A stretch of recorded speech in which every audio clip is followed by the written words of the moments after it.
Jay and Stu talk Doctor Who, and also Tharries is here. We've got more production value this season. I was literally thinking about singing "Who Let the Dogs Out" for like 5 minutes. No, you'll get the stream taken down for copyright. Oh That's yeah, that's a good totally how point. that works. That is definitely how that works. Yeah. That will So be my Christmas #1 single. Stu Birdful covers "Who Let the Dogs Out" because I have that stuck in my head now for some reason. chat is currently full of theories of who Belle gives birth to. I've seen the War Benny. I've seen the Absorbaloff. I've seen the War Rani. It's What the if war. It's the War Benny. It has to be the War Benny. My what theory. if Belle gave birth to us all? And she's just The War Brendan. maybe Belle's all of our mums in a way.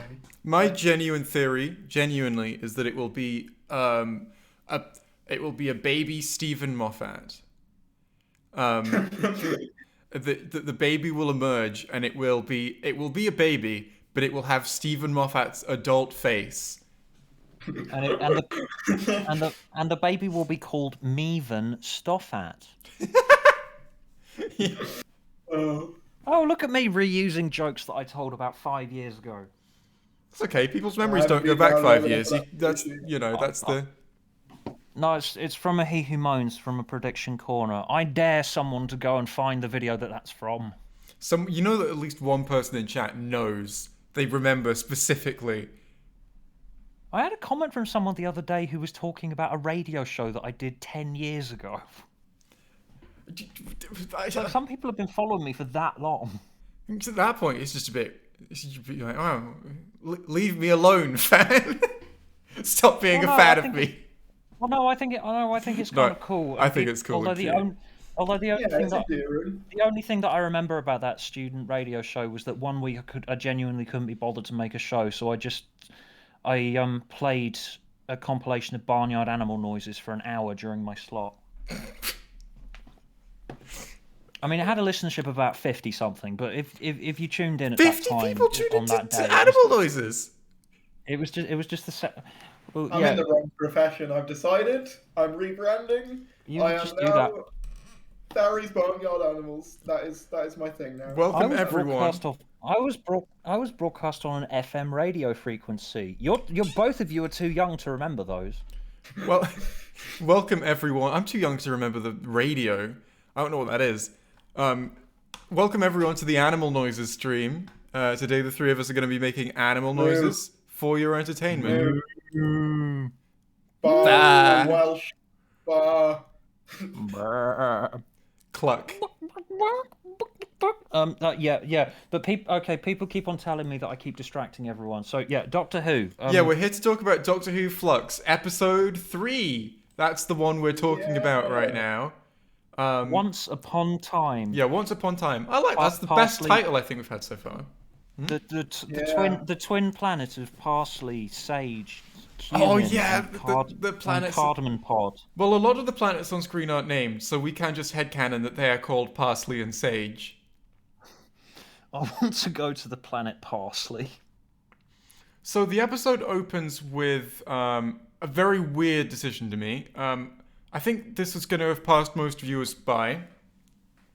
First of all, it's an impact font. I love that their title cards are an impact font. It just it amuses me. But this episode starts with a title card that says Belle's story, right? And that's fine, you know, that's allowed. But it does raise certain questions as far as I'm concerned, as that of all of the things to have title cards for, why this, right? Because in Once Upon a Time, it's pretty clear that as we follow Belle, it's really clear that we get that she is just a B plot for the episode, right? I don't think that's confusing for anyone. I don't think that anyone would be watching this going, who's this woman that we keep cutting to? Why is that, like, why is she here? Why is she not I'm confused. Is this her story and is her name Belle? But in Flux, for example, in Flux, the whole thing is Flux. In the Halloween Apocalypse, for example, they don't have any title cards when there are far more plot threads in the episode that don't go anywhere. So it's just strange to me that the whole thing is formatted with, the whole serial we've been having random stuff just thrown in, but this is the only one that gets a title card, and to me that is peculiar. Harry Duncan in the chat has just Yeah, I said just seen that. because they don't say her name throughout the whole episode. So did they literally That just get actually through this might whole be thing, it. edit it together, and realize, wait, so we just start the episode with this random person, and we don't even say her name at any point. Shit, we got to introduce this to the audience somehow. It might That's be the it might be next so that level. people know her name and they they couldn't do That reshoots. is like that's like next level Chibnall forgettable name level. It's not even a forgettable name. It's that they forgot to put a name in the episode. That's Maybe they a forgot to level name above her the name until that you after the forget. series. It kind of reminds me of Pond Life a little bit. Which do you remember?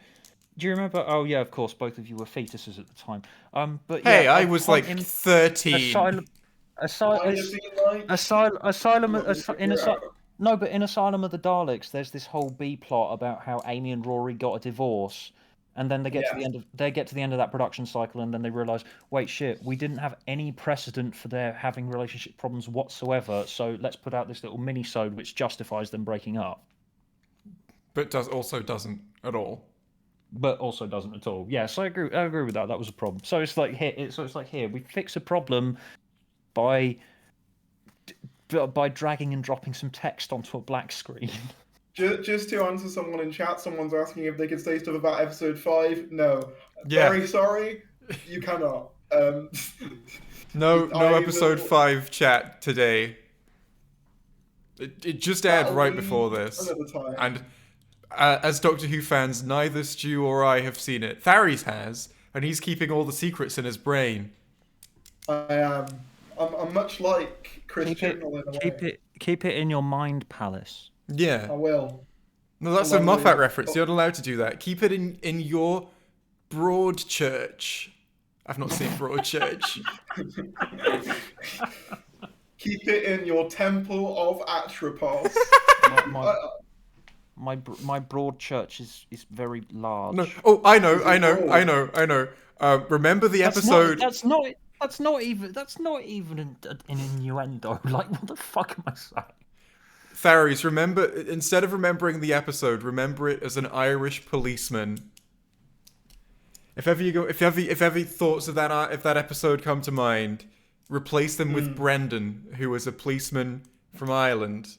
There's the a rest of Chibnall the reference. archives already. The rest of the archives already been deleted. There's another Chibnall reference. So I'm There not you sure. go. I'm not sure how long into the episode we are yet, as in like how long into this recording we are. But so far we've covered the fact that title two words appear on the screen at the beginning.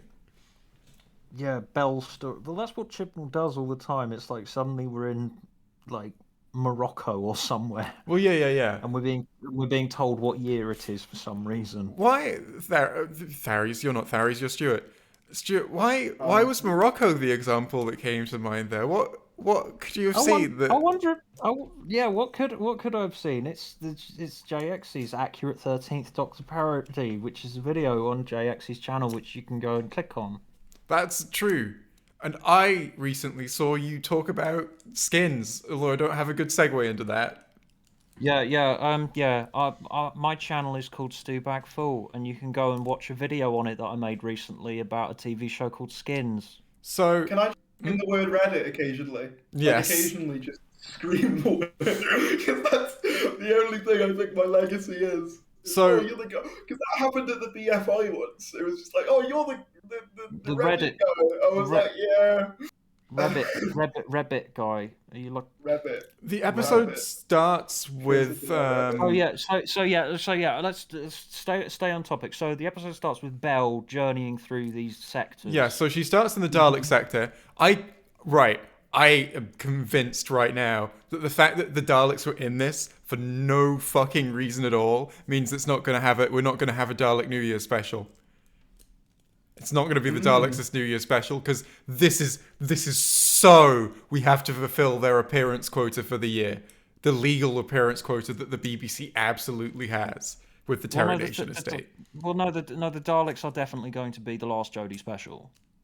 Yeah, but that's not this year. That's next year. Yeah, that's next year. Well, there's no way that they won't be.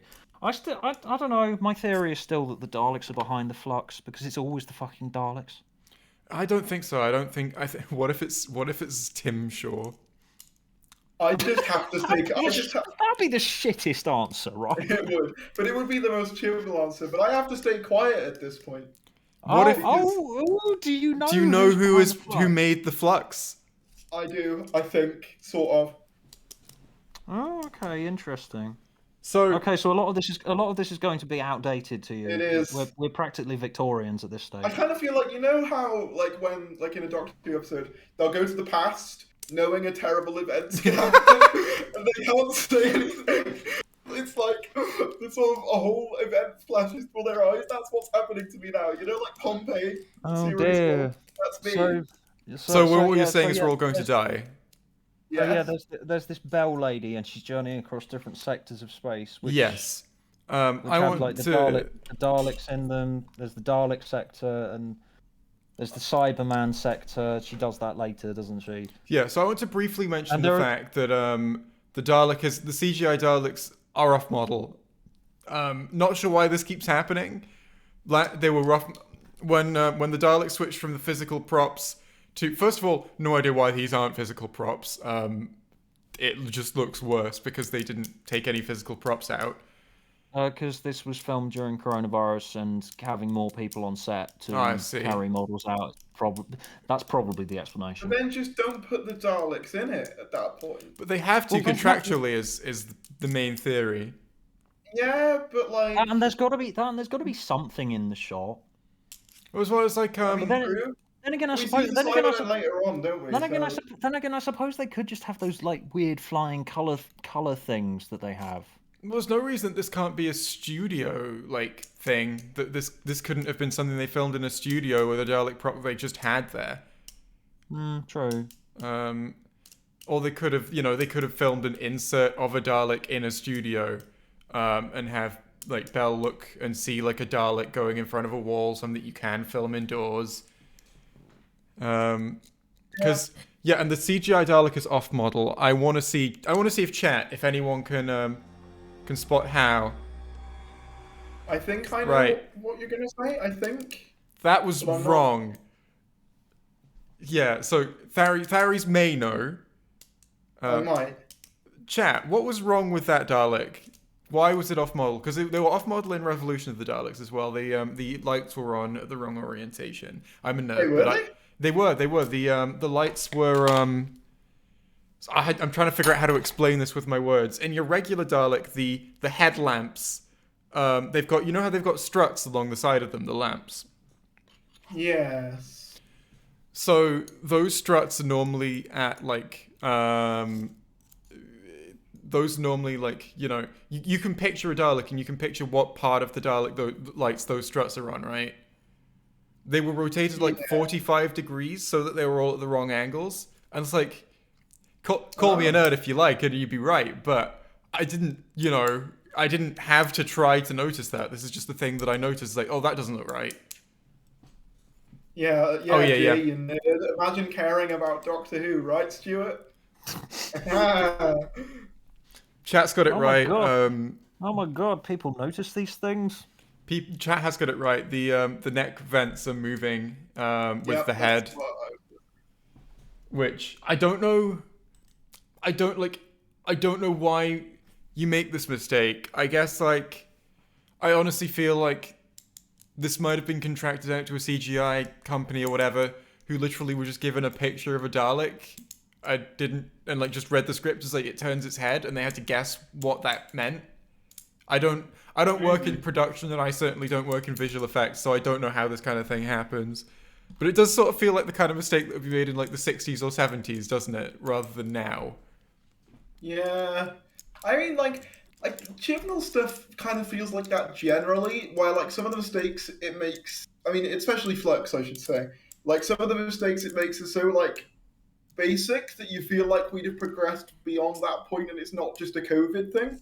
Like I struggle to see this myself, but apparently, if you pause the the Sontarans at like some point, you can see like the mouth part under the prosthetic. And like with the Carbonista, if you look at his mouth, you can't see it really moving with the words.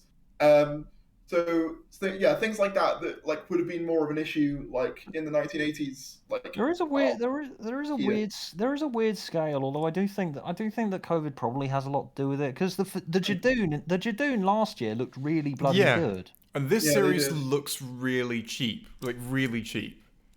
I mean, a lot of this probably is to do with like people being isolated and not being able to talk to each other.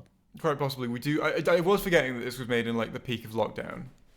Mm, Jay, you're just ungrateful. Just accept what you are given at face value because that's what everyone's taught to do. Just exactly. accept everything. Accept it. You see the difference between me and Tharries is that I'm not being sarcastic. I genuinely don't give a Oh, shit. Tharries, I've got a I, question for you about episode 5. Just while you're okay. here, I've forgotten about this. So at the beginning of episode 2, War of the Sontarans, Yaz and Dan just disappear and reappear in random locations. Do we know why that happened yet?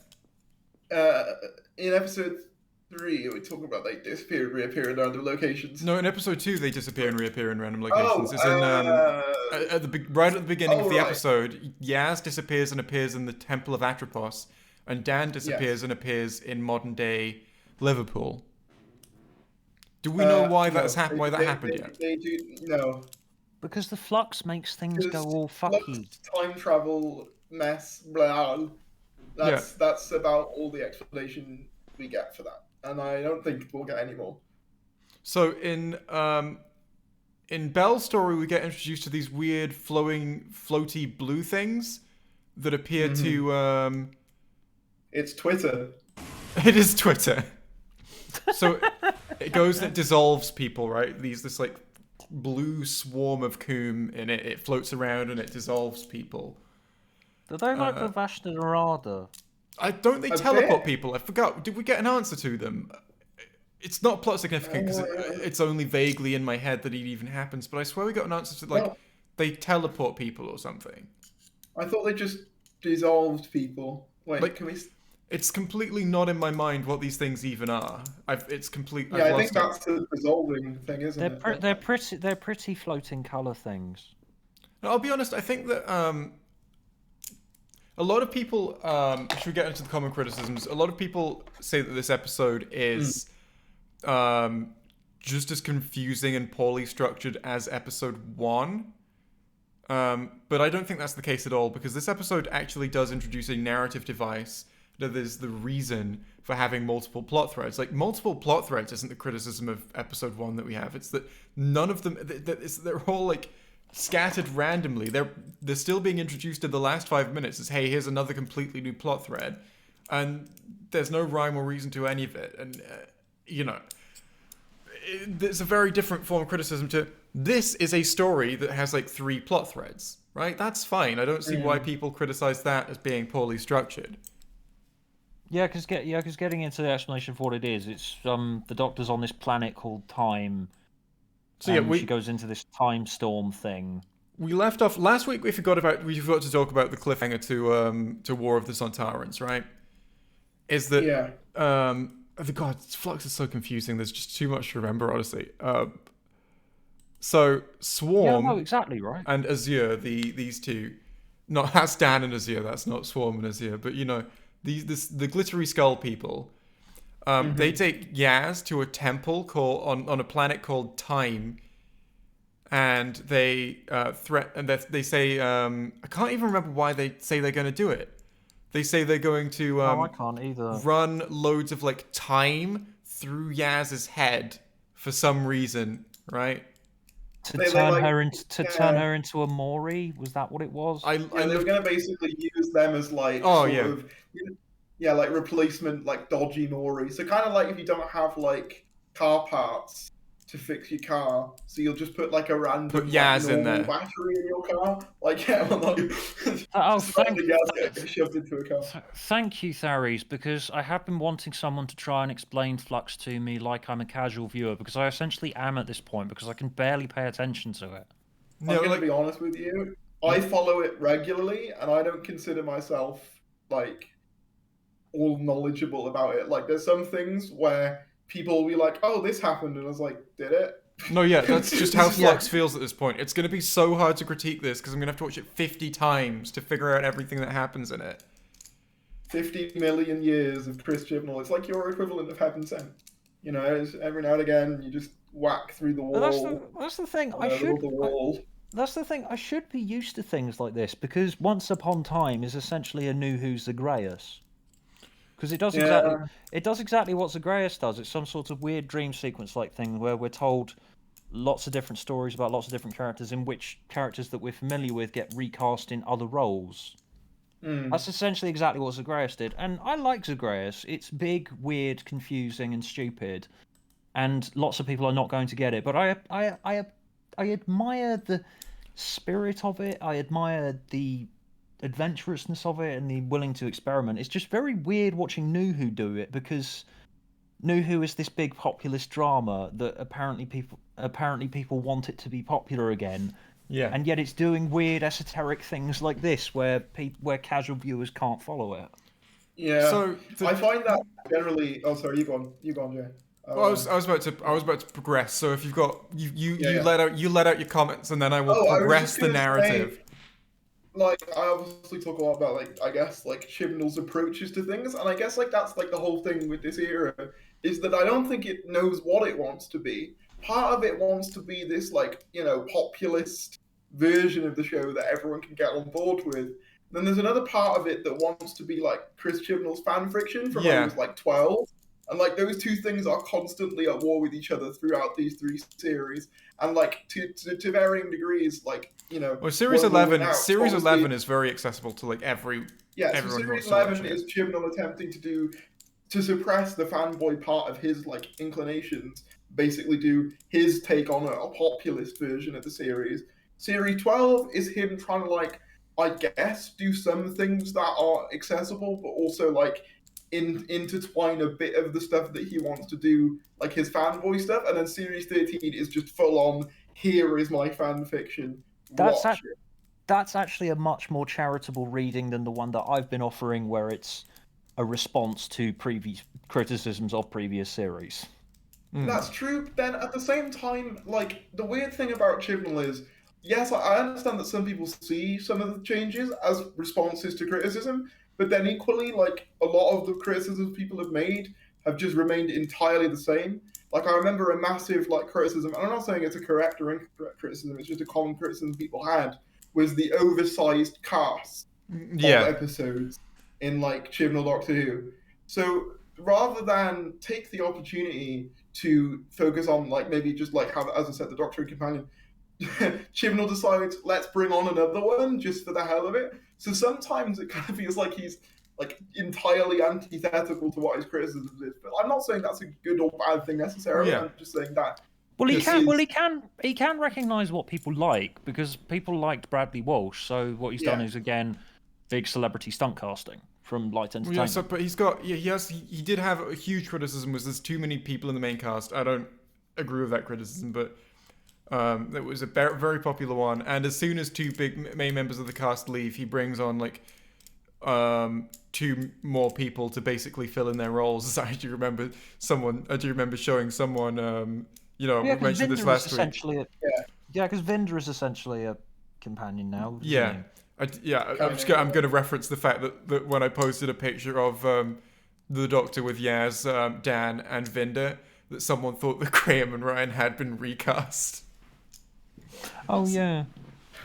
Someone who's looking because Vinder is like this is essentially structured like dream sequences. It's kind of like the Buffy episode Restless, which again showing my age, referencing old things. I'm going to watch all of Buffy soon. Oh, you should. Although I know a lot of people who haven't really got on board with it, who've watched it after the fact. Like, it was perfectly suited to me when I was 13. But yeah, this is essentially a mishmash of mishmash of Dan flashbacks, Vinder flashbacks, Doctor flashbacks, and Yaz flashbacks with people recast in different roles to make it feel dreamy and weird. We start with a trope that I really hate, right? We're into the story main. I can't stand this trope anymore. Sherlock did it really hard, and now I can't see it in anything without going, just Stop it. Just have the plot progress. I don't need to.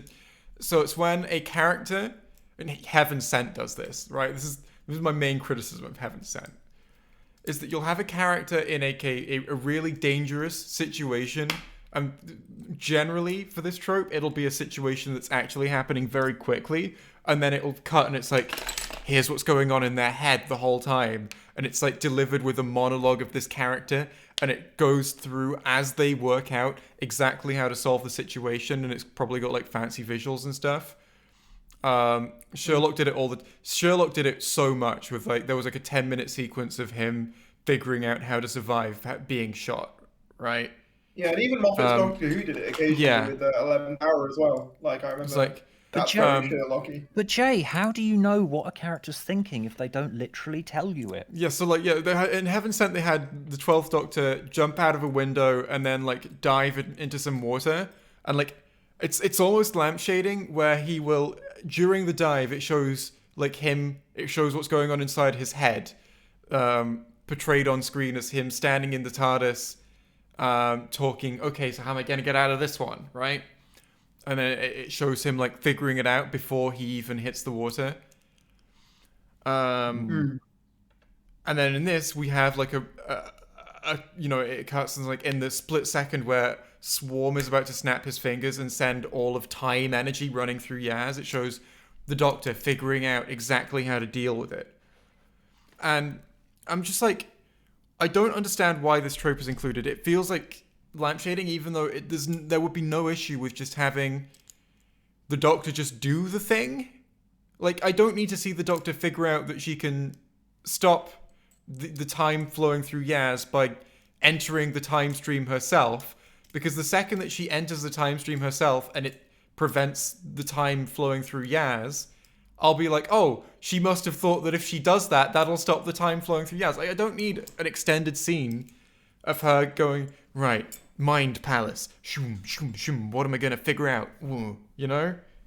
That's essentially what I've done with my short film, The Voice, plug thing that hasn't been released yet, because it's about a character who, like, he's walking down the street and then he hears a voice that says something and then he just sort of looks around and he's like, who the fuck's talking? Well, yeah. So like, imagine that, but he's like he gets hit by a car and then the voice comes, right, there are 5 possible ways we can survive this, and it's in super slow motion, and it's all of that. Perhaps part of it, like its use specifically in this scenario, is due to the fact that like the Mori up until this point, like we vaguely know what they are. That they're like the sort of, I guess, conductors of like time. When I say conductors, I don't mean like train conductors. I mean them as in like I get you. Like an electrical conductor. But like, I suppose it's weird though, isn't it? Because on one hand, like that line, like that use of that trope that you mentioned, it seems like he's trying to make it more casual friendly. But then what's actually on the screen is so not casual friendly that it's like, why even bother at that point? You know what I mean? Where it's one of those things where I feel like he's treating the audience as if we're dumb. It's like, the Doctor decides to do something. Why did she do that? Well, she decided to do that. You can see her thinking, what shall I do? Oh, I'll do that.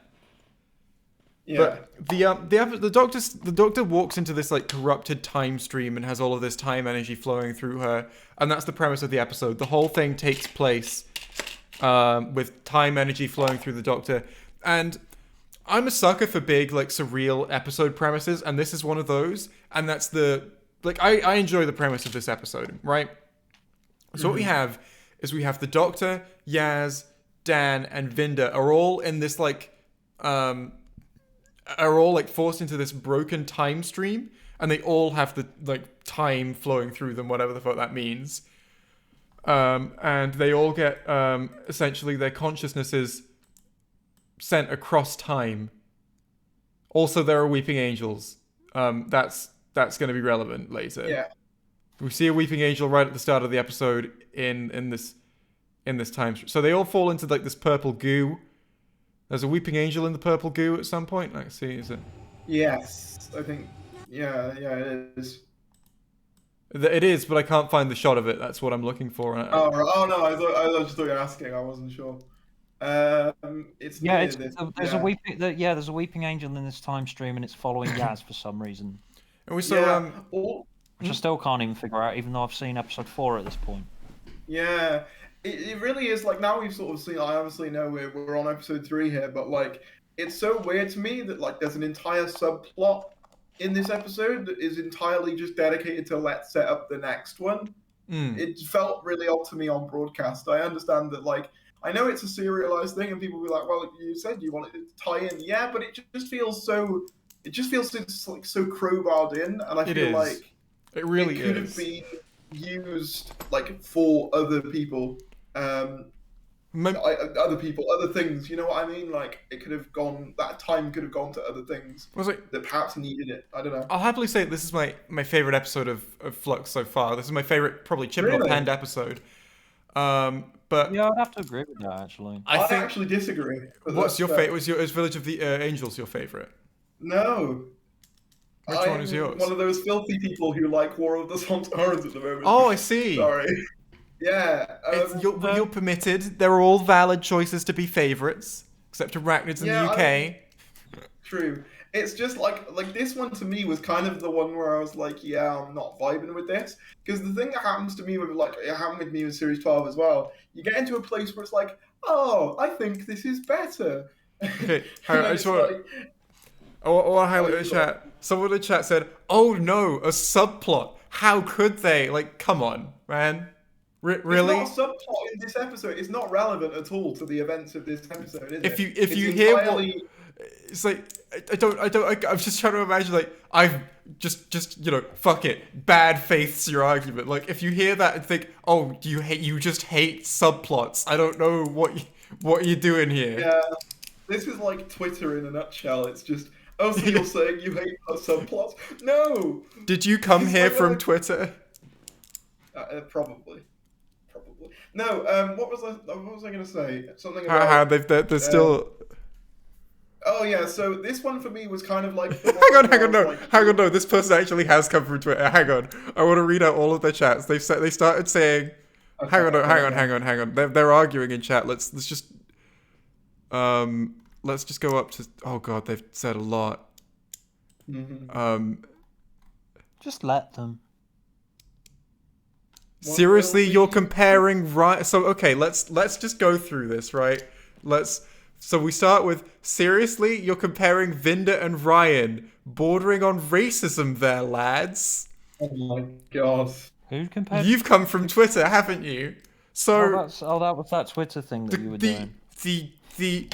the genuine length, like the sheer amount of comparison that we did between Ryan and Vinda was they are both characters who are significant in the show. And we said, and yeah, because they are the same race and age pretty much, someone thought that Vinda was a recast of Ryan because they hadn't seen the show and thought that Dan and Vinda were actually just recast Ryan and Graham. So if you think anyone here is racist, you think they're racist, not us. But I don't think they're racist either. I'm gonna make a hot take. People automatically assumed that like the reason they thought they were like it's just the fact that like the person who made it about us being racist, like the leaps in logic you have to go. It's like it's almost like you want that to be the case. It's like you're willing that into existence. On Vinda though, I think his story in Once Upon a Time. Sorry. Before we carry on, I just want to go through these chats. We will get on to. We've got Ryan. The next chat says Ryan and Tinder don't even look slightly similar. This is what happens when you never see any black people. The fuck? That's the only response I have to that. What?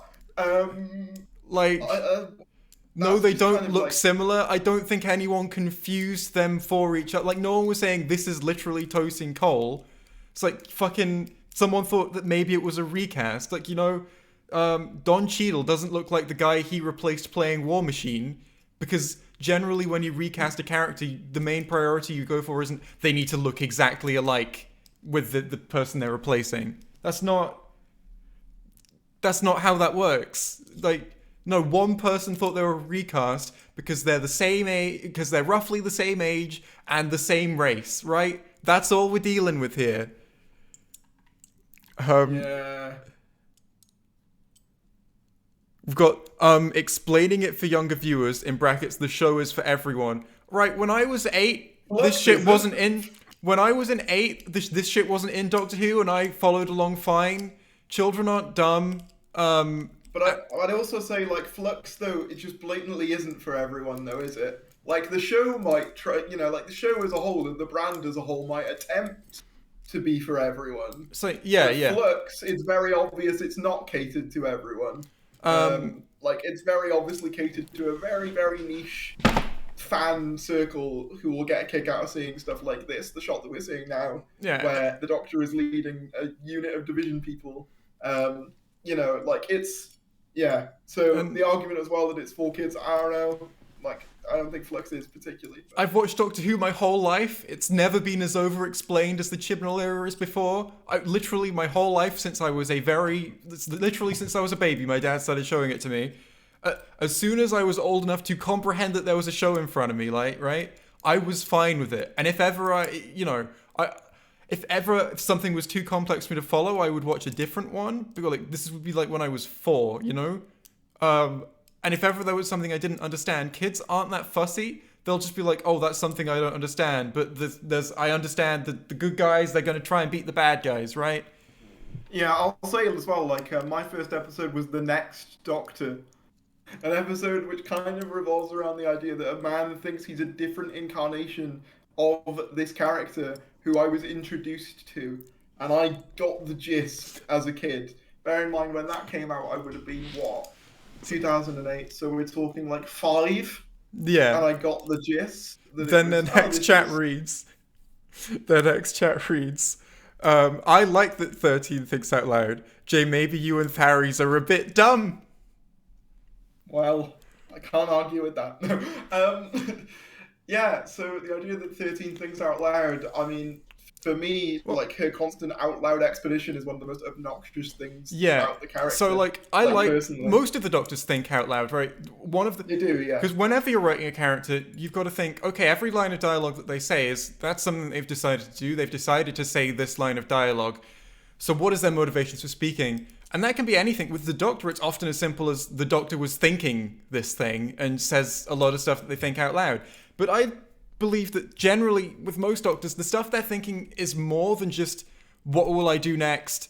That's a weeping angel. Don't blink, right? You know, that's the kind of thing that it is redundant to say when you think it, because it's like just sort of obvious stuff. It's not I'm gonna say something that I'm thinking because I'm thinking it. It's just I'm gonna narrate everything I'm doing and say everything that's really obvious. You know, like the Doctor doesn't leave the TARDIS and go, I am leaving the TARDIS.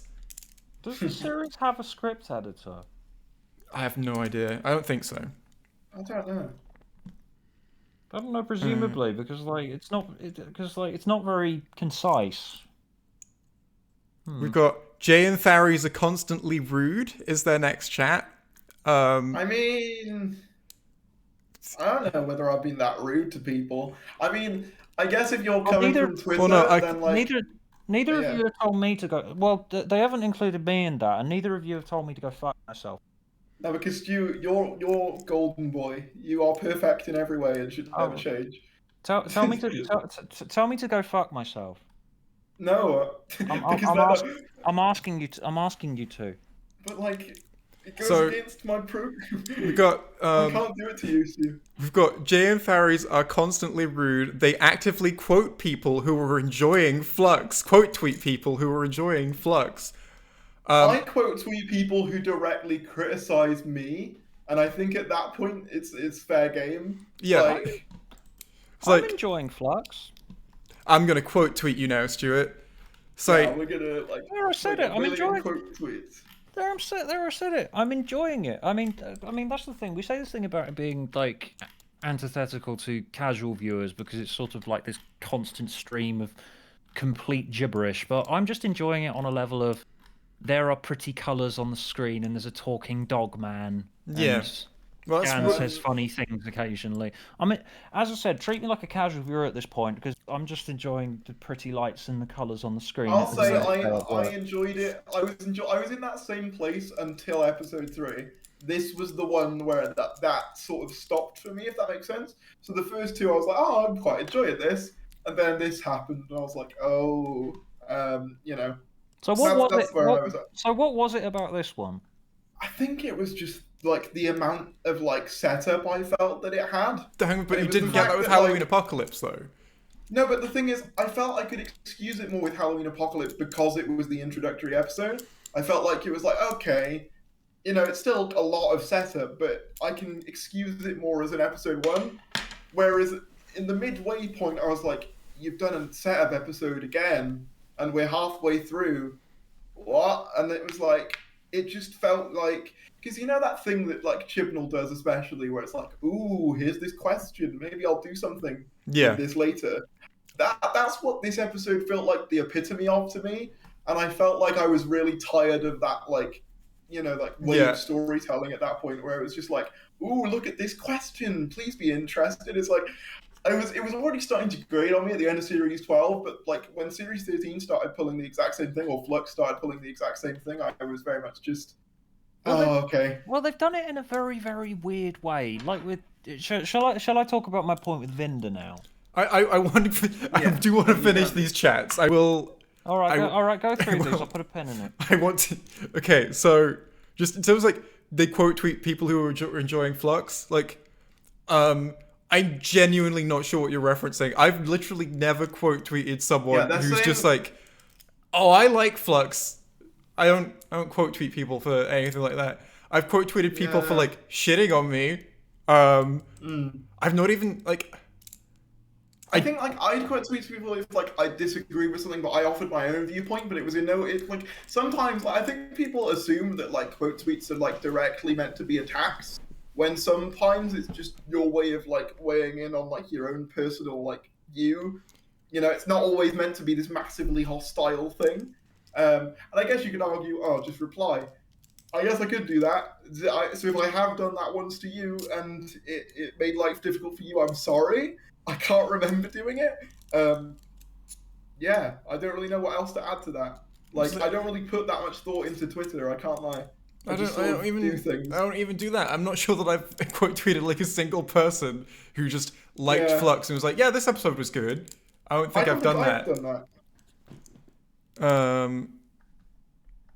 Then they say, why does it have to be relevant in reference to the Weeping Angel subplot? It's not that it has to be relevant. It just feels crowbarred in. And I think that's our criticism, is that it's crowbarred in. It's just sort of here. It's not congruent with the rest of the story that they're telling. It also means that like those segments could have been a great opportunity to do some more stuff with Yaz, because I felt obviously like they kind of establish in the Halloween Apocalypse that like Yaz has changed somewhat. She's becoming more independent. They fly the Tharries together. Most of that development happens off screen, right? So I felt that Once Upon a Time, like going into literally Yaz's own time stream, would be a perfect opportunity to like explore her more as a character and her development. Something which you could argue that she kind of needs, because it's either all happened off screen, or in the cases of series 11 and 12, barely happened. Well, I mean, at series 11 especially, barely happened at all. Whereas what they decided to do was just go, oh, just have Yaz set up the next episode. And I felt that was a waste of a slot. I felt that it was a waste of the segment that they used it for. And we've got a final chat. This is the last one I'm going to read out. It says, Tharries quote tweeted me and was rude about me enjoying Flux. I don't believe you. I don't believe you. You thought that someone thinking that Ryan and Dan being a recast, that Vinder and Dan being a recast of Ryan and Graham was borderline racism from us. Like, yeah. You're not really a good judge of what is good and bad faith. I feel like you might have offered an opinion and Tharries would have gone, that's interesting, I have this opinion, and then you would have gone, how dare you, Tharries? Anyway, you're banned from chat. No more you. Bye-bye. Sorry, that felt callous. I apologize. But then They again, called you racist and stupid. They fuck him. yeah, just too wholesome. Anyway, that was that person detour of the stream. Talking of detours, let's go with the Flux episode 3 again. Do you want to make your Vinder point, Stuart, Wow. that you've been sitting on for like half an hour? Yes. Yes. Okay. This is the thing about. Okay, so we've essentially been introduced to Vinder at this point. He's a man who was on a space station and he saw the Flux eating planets or something. Don't know much about him. He's a sort of space military person. So the place that we're going to introduce this character, is going to be an awkward, out of character dream sequence type collage where we recast Yaz as like this. So we As recast like this space. everyone as like. So everyone around. So all four of the characters are given in this broken time stream that they enter. We see them in like their own memories or like alternative timelines they could have gone through or stuff like that. So Dan is on a date with this lady that he was talking to in episode 1. The Doctor, we're getting a memory of we're getting a memory, like a distant memory of her when she fought Swarm before, and like when she was the fugitive Doctor, so she doesn't remember it. I'm not explaining that to any casual viewers in chat. You're just gonna have to accept those words. I feel like they'd all know if they're watching this. They'd probably know. There's definitely someone here who just wants something to do. True. Yaz gets like random just moments from her life she's the least focused on in this episode, which I'm fine with. Yeah.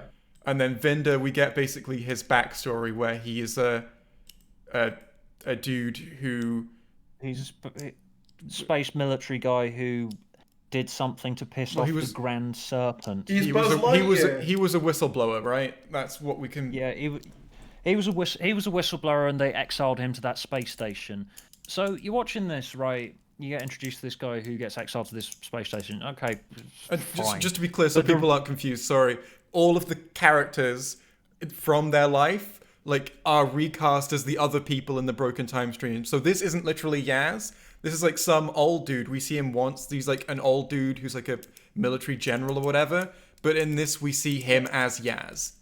So yeah, so just making it even harder for casual viewers to follow. I think that's fine. Honestly, I don't think that would make it harder. But it's like when you're watching this is like your introduction to Vinder. But the main reason that you should care why Vinder gets exiled to this space station is left up until the end of the episode, where we reveal that he and Belle are partners, and Belle is pregnant with his child. So it's like it leaves the main emotional hook it's a cliffhanger. But when it's like, I think it would be much stronger if the episode was built around that. If it was built around Vinder is not sure whether he should blow the whistle on this Grand Serpent, and because if he does that, it might like take him away from his partner who's pregnant with his child. Like that gives it strong emotional weight. Whereas when we're watching him about to blow the whistle on this Grand Serpent person, there's no emotional weight to it. We're not sure we don't what really understand him being exiled mean. What he's sacrificing. What he's sacrificing. I agree. Leaves it to the cliffhanger. Yeah, honestly, you're right. I would restructure this. This space military soap opera. It's a good idea. I like it. It's just structured in a really weird way. Yeah, it's structured in a way to give minimum emotional payoff and minimum audience understanding of the stakes that are actually at play in the story. Yeah, and it just uses it as the cliffhanger. Honestly, I saw a lot of people saying that this kind of and that's the reason why you should be watching Belle's story as well. Yeah. Yeah. I was just gonna say, I saw a lot of people saying that this like made people care about Vinder as a character, and I was just like, I feel like this is more like his Wikipedia entry, right? Where it's like we learn like what who he Genesis point is. Yeah, we learn like who he is like in terms of like his backstory, but I don't feel like I connect with him as a person as a result of this. Like I don't know whether you feel differently about that. So but we learn some of his traits. We learn that he is willing to sacrifice for what he believes is right. You know, every Chibnall character. We learn that like I guess that's sort of it, isn't it? Yeah. We see him interact. We do see him. He does have more of a character than like just a plank of wood. Fully just a plank of True. wood. Oh But yeah, he's no, not. I'm He's saying not some. fully. He's not some in-depth, like nuanced person either. Though he is fairly simple as a character. Not a simple person, a simple character. Yeah, I agree with that. Like, I just found it interesting how this was enough for people to like connect with Vinder as a character. When I was like, I just didn't quite feel like it was like you said. He's a nice guy who's gonna do the right thing. So everyone, I was like, I just don't know whether that's enough. Yeah. Well, it gives you something in the Yeah, last it does fi- give you something. in the last 5 minutes of the episode. Yeah. Well, it's like okay. Here's a smell test for you guys, right? Imagine Sniff sounds. Imagine, Makes right, sniffs. Yaz, Ryan, or Graham, or Dan were somehow put in the same scenario that Vinder was. The story would be exactly the same. You'd get exactly the same stuff happen. They would just, like, maybe quip slightly differently. Like, that's... because all of them would go, man, this is tough. This is a tough decision, but I'm going to have to make it and do the right thing. Because... True. It's basic emotional manipulation, but you know, as said, I don't want much. I just want to be entertained. Yeah, it's lucky everyone in the Chibnall era is just so damn nice. Otherwise, someone might get hurt. It's lucky, you know. Like that's how it's just because it's like the thing as well. I saw someone like earlier. Is like it's just like it's convenient how there's always someone in every story who's willing to be like the person willing to sacrifice themselves. Like usually a side character. Like the one that immediately springs to mind is like Koshamas in The Timeless Children. Yeah. Where it's like his whole purpose with that is just I am the man who has to sacrifice himself at the end. Like I do wonder if like, Vinder is going to sacrifice himself at the end of this story. I wouldn't be surprised. Yeah, totally. We have okay, so let's do the separate plot points, right? So, we get sector coordinates. Those are useful. I don't remember those. So, I guess I let's was gonna say I think that happened. let's do Belle's story first, right? Because I guess that's the first story we're introduced to. This is the only story. Sector coordinates. Rolls head back and forth across the keyboard. Yeah.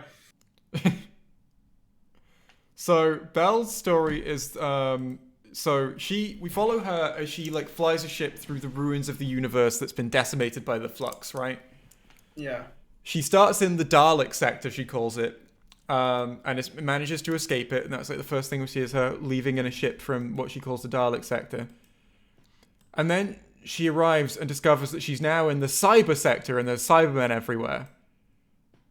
We'll get up to a scene I have a big gripe with. I'm just getting ready. Are you going to talk about how she guns all of the Cybermen down and they're useless? Is that going to be the gripe? Yes. They're not as useless as the Sontarans were, but yeah, they are. I don't know though, because the difference here is they're in an enclosed space, so it should be even easier to hit the one target you have in this small area. Well, no, but Dan was right in front of all of the Sontarans. Like, he was directly in front of them. She's ducking and covering, at least. There was less Sontarans, though, wasn't there? No, there were like 15, 20 Sontarans. Because there were like 20. I'm sure there was like 20 Cybermen in this shot as well. Equivalent numbers, I think. Yeah. But here's the thing, right? So Belle, she goes into the cyber sector. She's hiding out there. She's like, oh, well, this isn't better. She gets back in her ship, she leaves, and she gets boarded by Cybermen who try to convert her, and she takes all of them out with like 2 pistols, right? I'm fine with her winning this confrontation, but she doesn't actually demonstrate like a huge amount of skill, and that's not like how she wins. It's basically just, here are loads of characters, one army, like one small army and one lady, and the lady wins because the script needs her to win, right? It's like she doesn't demonstrate much tactical prowess or really anything like that. Because, like, if I was writing this scene and then I needed her to beat all of the Cybermen that had boarded her ship, I would have her hiding and, like, maybe rig up a trap for them or something that takes them all out. Unless it's important to establish for later that she's a sharpshooter. Or I would have her, like, hiding in a spot that they can't find her and, like, sharpshooting them from a distance or something, you know? Not just, they all have guns, they're all shooting each other and she shoots all of them and all of them miss her. Right, I'll show a clip. Yeah, it's the fact that they also like perfectly pirouette down as they die as well. Like it's the whole they don't even take it like the Cybermen themselves. Like they don't take any form of cover or anything. Yeah. They just walk in a straight line. Cybermen have, to be fair, never taken cover, but true. I mean, but still, like it's just they walk in a straight line until they die. I know that obviously. I guess people are gonna say, "Oh, but in Doomsday they walk in a straight line until they die." But yeah, but in that situation, like from their point of view, they have the numerical advantage. Like, well, they have the numerical advantage point. in this. I mean, they do as well, but like that's my point. Is that like it makes sense in Doomsday that they'd like charge the Daleks? Because like, yeah, there's 4 of them. There's like 6 billion of us. Like we could definitely take them on. Like in there, it still would make sense to take. It would still make sense for them to take cover if they're going to do it there. That's still something that they should employ. Yeah, I'd like to see Cybermen take over, but anyway, it's just the fact that like none of them like make any attempt to dodge or anything. They'll just sort of. Well, they're not particularly nimble. I think they do generally depend on their armor. That's something I'm fine with. Yeah. It is just. It is just. There are only 6, by the way. I do feel that maybe you've remembered this scene as worse than it was because there are 6. There are only 6 of them. I think it just annoyed me because the Cybermen are my favorite, and it was just like, oh, you've been botched again. I'm just so used to Cybermen getting shit on collectively that it's like. Well, they're just generic. They're just treated as generic robot people all the time, aren't they? They are, yeah. Yeah. And it's the fact as well. I don't know if you'll notice it, but there's a shot here where there's still like 3, like or 4 of them left, and then you cut again, and it's just 1, and it's like that was off-putting to me. Like I don't know whether you can get the exact point, but it's basically. I've got that here. Right, I can show you this on the stream. Yeah. Cut back. There it is. No. Oh no, that's not there. All right, I have to pause though because copyright. Yeah. The thing is about this scene, the main thing that bothers me about this, I mean, it would be nice to see her. Maybe she's supposed to be some sharpshooter, and that's going to be relevant later, and that's why we're establishing this now, is that she's really good with a gun. But even then, I would like to see her employing different tactics than just dodging and weaving, because dodging and weaving isn't like you can still get shot if you're moving. But the main gripe I have with this is that like there's no reason for this to be the Cybermen at all. Just like there's no reason for it to be the Daleks earlier. Literally, it's just her ship gets raided and she wins the battle. Like that's the only important plot point.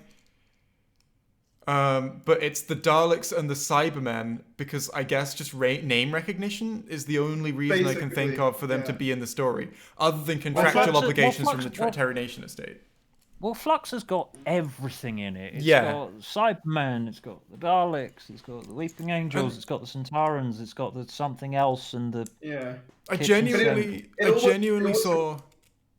Oh no! I was just gonna say quickly. It always amuses me because I was saying this on Twitter earlier, just while it's fresh in my head. Like it amuses me how people would like, give Moffat a lot of shit for basically just throwing in old monsters with no purpose. Yeah. And then when Chibnall does it, everyone just claps their hands, and I'm like. Well, I think all of those people who would give Moffat shit for that are gone now. That's my genuine guess. I don't know. I think some of them. I think there are some of them. I'm still here. Yeah, but you're not defending this, though, Stu. There are people who think that the Cybermen are well used in this series, and I'm like. The thing is, I went onto Twitter after this episode and saw that people were like, "Oh my god, this episode had everything: the Daleks, the Cybermen. It was amazing." I'm like, the Cybermen would. Like, you could replace them with like a single dude with a gun, and the story would be the same. It isn't a story about the Cybermen. It is a story in which the Cybermen appear for 30 seconds and then get shot. Like, I don't see how is that impressive to people? Like, why? Yeah. Literally, the only thing that changes in the script there is instead of writing pirate marauders or, something like that, he wrote Cybermen. And it doesn't utilize the Cybermen. It's literally just a Cyberman splashing paint on a cameo. It's like back in Asylum of the Daleks, where I was supposed to be impressed because it had the special weapons Dalek in it for like a shot. Yeah, I thought if I was going to be impressed by the special weapons Dalek, you know what it would be doing? It would be firing its big fucking gun. Yeah. I think that's the thing though, like, yeah, I know how you said in the last stream that like people's standards have lowered. I just find it amusing now that all it takes is for like Chibnall to put something people know on screen. Yeah. And they'll go, that's the thing I know. And then they'll be happy because the episode was good. I think that's happening with the latest episode, obviously without going into spoilers. You know that there's like things in it. Yeah, like, I know what's in it, sort of. So the thing is, yeah. And I expect this at this point. This is why I've sounded so apathetic in everything that I've said about Flux, because fuck it, it's just something I switch my brain off to and I watch at the end of a workday. So the thing is, oh, I've lost it now. Hang on, give me my brain a second. You will eventually end up like me, Tharries. Give in. Resist. Well, that's the thing. I felt like I was like becoming like that, and then episode 3 happened, and I just reverted. It was like reverse character development. It was weird. It was like this was the one that made me go. You're admitting it. I was improving. I was improving as a person. I was willing to, because I've even said. And then the obsession came back. Yeah, I think I've even said before. I'm willing to just accept at this point that this run of the show is just not going to be how I want Doctor Who to be done, and I should stop going into it hoping that it might be. Like, I think I've come to that like realization, because there's always like a little part of me in the gaps between series where I'm like, you know what? Maybe it'll be better this time. Maybe it'll be more like what I want it to be. Maybe they'll improve. Just spend some time away. Start watching things that are better than Doctor Who. But Stuart, I can't do that. This is the only part of my personality that exists. There is nothing else. I've been watching lots of things that are better than Doctor Who at the moment. Before Doctor Who, there was nothing, Stuart. Doctor Who is all. Doctor Who is love. Doctor Who is life. And you're saying I sound depressing. I'm sorry. I can be very depressing if I'm in the right mood. Actually, interestingly, it's interesting that you mentioned your apathy towards Flux, because I titled the stream before the latest episode came out, being like, apathetic Doctor Who Flux pre-stream or something like that, because I was yeah. It's almost like I saw that and I set this moment up ahead of time. Oh my god. So we have a callback. Aren't I so clever? So right. Stephen Moffat's brain. Belle gets information from the Cybermen. I can't even remember what information she gets. It's like the location of something, right? Yeah, or she's what the going flux somewhere. is. Anyway, the Cyberman just shares loads of information with her for no reason. Sure.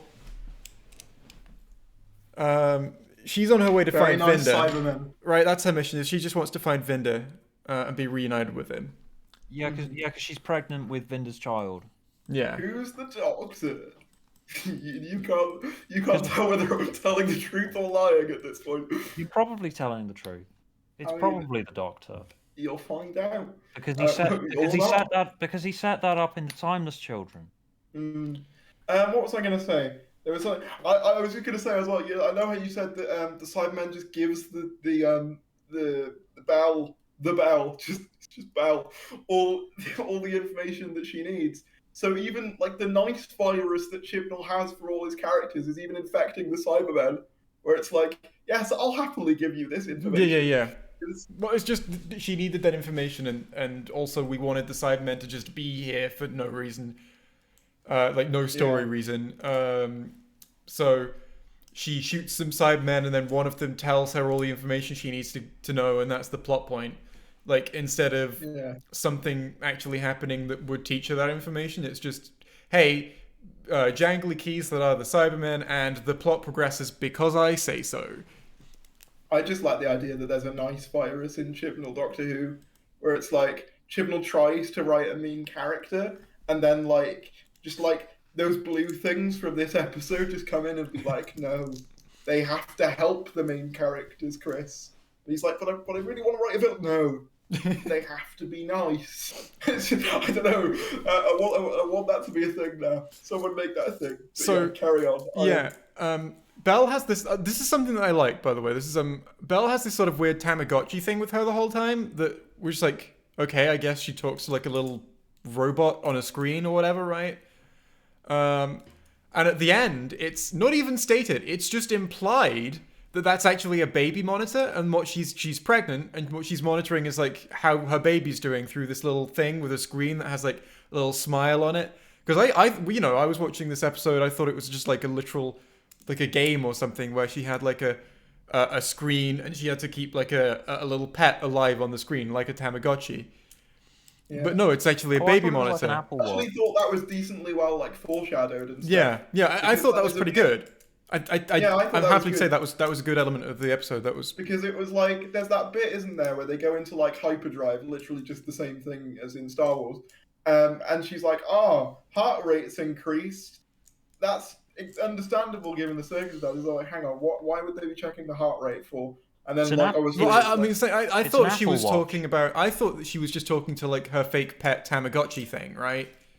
well, I did until that point where I was like, maybe there's something more to that, and then like Yeah, it obviously hit at the end. I didn't cotton onto the reveal until right at the end. I don't generally cotton onto reveals very fast, but She's got the reason that you should care about her and Vinda in it.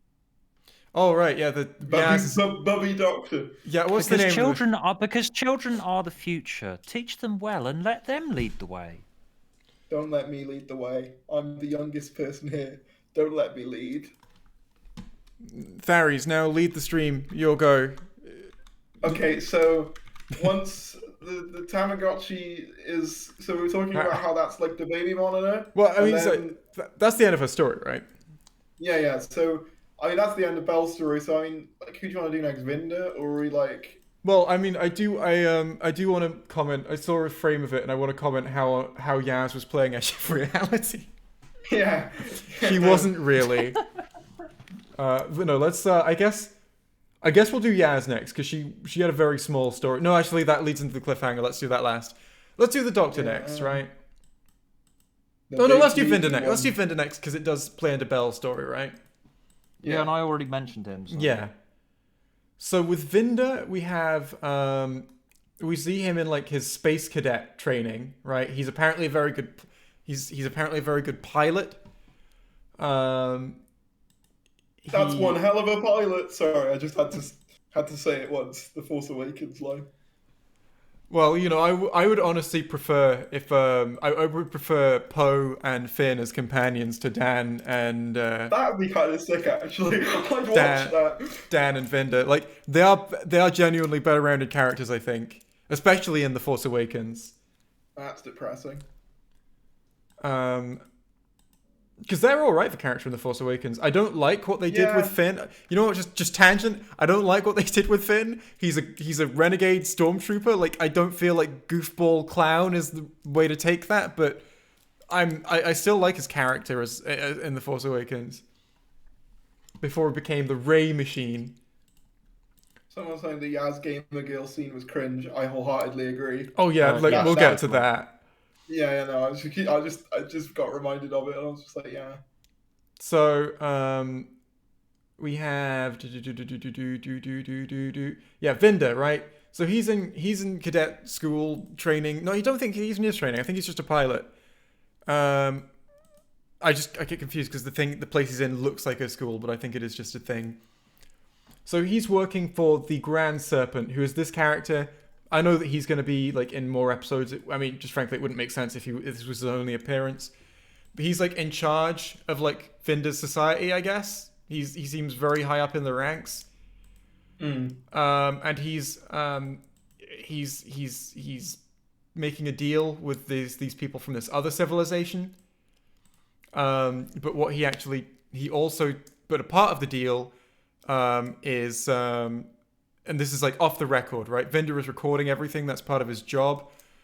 And then the Grand Serpent says, I need you to stop recording now. And Vinda's like, but protocol says that stop recording now, right? So Vinda stops recording. And the Grand Serpent says to these people that he's trying to make a deal with. And another part of the deal is that I want you to arrange for certain people to have, should we call them unfortunate accidents?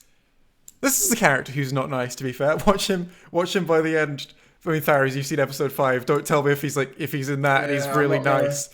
But I'm a bad man. I do bad things. I'm remembering Rimmer from Angels and Demons Red Dwarf episode. Do you want me to do some bad thing? Do you want me to do some bad things to you, Vinder? So Yeah, you like the bad things, don't you? Oh no. Stuart, what are you doing? Sorry. No. Sorry, this is going in weird directions. Oh. Anyway, so yes, there's the Grand Serpent, and he's a bad man, and he does bad things. Yeah, so he's like, I need And you to arrange for these people to have accidents. Vinder is a good man, and he does good things. Yeah, the vibe I got was like the outer space Godfather type thing. Yeah. Like, so can order people dead and stuff. Yeah, the Grand Serpent is secretly off the record ordering some people dead, and Vinder is there for the thing, and he ends up blowing the whistle. But as a result of blowing the whistle, he gets like exiled from society, and that's why he's now separated from Belle, who is his girlfriend and pregnant. That's Vinder's story. My question is, how long has she been pregnant? Because how long has he been exiled there? Because there's that whole scene in the beginning of Halloween Apocalypse where they're like, I've been stationed here something like 40-odd thousand days. That's a good point. Like, That's a good question, actually. So when did baby happen? Well, wibbly wobbly timey wimey, she's somewhere else. Maybe they met up for a wee shag. Maybe they're a different species where she's pregnant for like 9 years. But that is Maybe a good question. Like if that ends up just it's being like the Star Wars thing, they do like force calls, but instead it's like force sex. Could be. They could. I mean, you don't know. I mean, if this could just end up being a plot hole. You're right. I hadn't thought of that. Yeah. That is one. Maybe he has a very, very long penis. A grand serpent, if you will. Oh, that was good. That was good. Oh. Do not congratulate me for that joke. It was terrible. Everyone, congratulate Stu in the chat. Everyone say big up Stu. Maybe they had a shag the night before Vinder was assigned to the outpost. Yeah, but Vinder was on the outpost for 40,000 days. And Belle is still pregnant. Not even visibly pregnant. So, just to be clear, that would make 40,000 days. Let's just... Maybe Flux has made time stop. Maybe. Unless, like, their species has, like, a really slow... So, hang on. Are you sure it's 40,000 days, Tharries? Yeah, I'm almost certain he's, like... Oh. Because I will tell you now that 40,000 days is 100 years. Maybe it's not that. Maybe it's, like, I don't know. Or maybe he's a species, an alien species that lives for a really long time. Do you want me to get it up? I'll see if I can find it. If you find the transcript for the episode, someone just put in the chat, Stu is pregnant. Stu is actually pregnant. So we have. That's what we call a leak in the industry. That's Vinder's story. People say that this explores Vinder. I'm more happy to say that it sets up character traits for Vinder. Yeah, that's what I'd say. I'm honestly much more impressed than anything in his actual story. At the end of the episode, when everything is resolved, like not everything is resolved, but everything that happened in this episode is resolved. Like the time breaking plot is resolved. Vinder, they're leaving, and Vinder sees the TARDIS, and he's like, "Whoa, is this the TARDIS? I didn't even know they were real. Can I fly it?" Right? That's good cool characterization. I'm really pleased with his reaction to the TARDIS and how it was written. Yeah, that was my favourite line. Like, not only is this guy a pilot, he's an enthusiastic pilot who like really has a love for different kinds of ships and getting to try them, and Vinder, he's solid in that. And I found him like relatable during that moment as well, because like as an audience member, like of course everyone wants to fly the TARDIS at least once if you've been watching Doctor Who for long enough. So I thought that was quite a good bit. But enough companions don't express an interest in it. Well, plus that's what I mean. That was a good way to endear him to like the audience. Establishing, like, I want to fly the TARDIS. Establishing as well that he knew what the TARDIS was is a great reason to not have him be like, "Whoa, what? The ship? It's bigger on the inside than the out." You know, because like we didn't need that scene like here, and Chibnall wisely found a way to circumvent doing that scene by saying this guy, he knows what a TARDIS is, and he's actually, and he uses that to characterize him effectively in this scene. I like the scene. So I had a look. That's praise. Yeah, we did it. I had a look at the Halloween Apocalypse scene, and the exact line is, "The universe is looking particularly beautiful today." Observation Officer Vinder reporting. As per assigned duty, status report rotation number 21,754. So I was quite off. So yeah, Although but we don't know how many rotations there that's are. what I mean. What's a rotation? Is that like Earth's rotation? But why would it be Earth's? But No, then yeah. at the So I'm same time, guessing. everyone... Well, I mean that's just an ambiguously high number because we don't know how long a rotation of whatever he is on takes. Yeah, it could be like it could be like that's just like a few months in Earth time. Yeah, it could be like, yeah, I don't know, but yeah, it's just a random little nothing. So I mean, it's not technically a plot hole yet. Well, I mean, But it might he gave be. 21,000 reports, so I do feel Yeah, he it's was probably there for at least a 21,753. while, right? Yeah. Mm. The implication is that he gives these reports daily. Like, that's the implication because he says it's rotation number 21,754, and he's saying, as per my previous 21,753 reports. So the implication that I think we're meant to get is that, like, he's done this as per every rotation. So if it was every day and a day was the length of an Earth day, then that would be 57 years. Let's say, So, right, yeah. let's Yeah, say he doesn't look that old, so let's say that he gives like I guess you know what, one report an hour, that sounds that sounds way too many, but let's just say it was one Yeah. report an hour. He would have been there 2 years. So even then, Belle's not still pregnant. She's definitely, if she is, she's visibly pregnant, I'll have you know.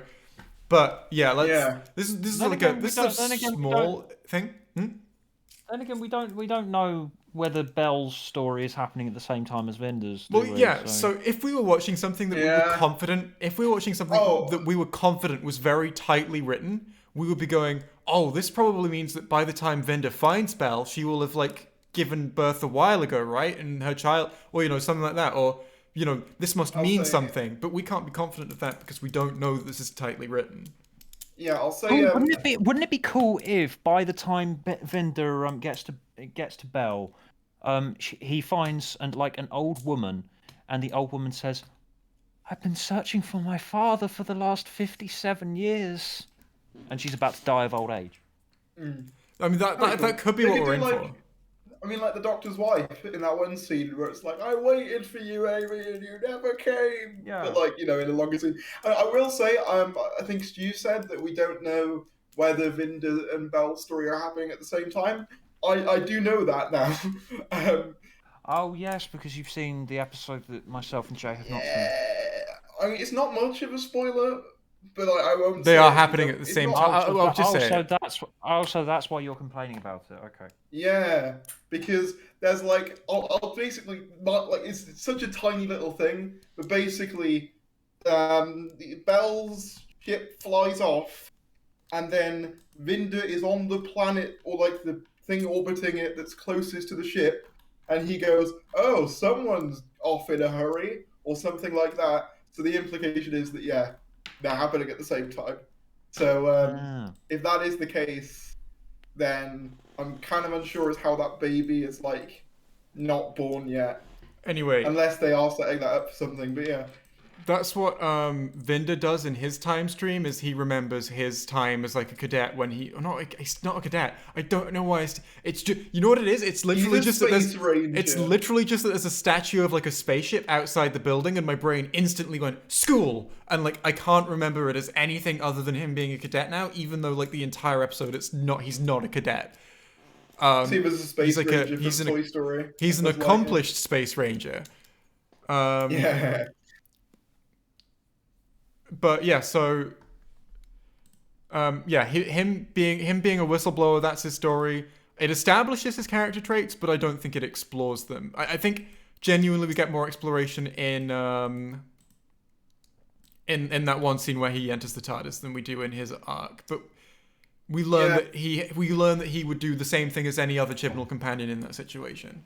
Is that he would think and he'd be like, "Oh, this is emotionally difficult," but then he would do the right thing. Because he's a good person and they're the bad persons. So I think we do Dan's story next. Well, there's not much to that one, is Yeah, I there? don't that's think what I'll so. do it I feel next. like I feel like there's more to Dan's than there is to Yaz's. To be fair, although that's not much of a Well, yeah, achievement. but Yaz's is Well, very Yaz is just like Yaz doesn't get any focus this episode, and I'm fine with that. Like, it would Yeah. if they tried to do a full story for Yeah, Yaz she's as well in boring. this, it would just draw focus from what we are actually trying to pay Fair. attention to. Like, this is Vinder and the Doctor's episode primarily, and then Dan like is third fiddle, and then everyone else is just sort of also just they're there to remind us that they're also here, and that's fine. That's that's knowing what you want to focus on in an episode. Good. Don't be the Halloween apocalypse. Be Once Upon a Time if you're gonna have lots of different stuff going on. Yeah. So we have Dan. He's going on this date with this lady. The dialogue is really stilted. I'm going to get up the transcript just so that we can read through some of that dialogue.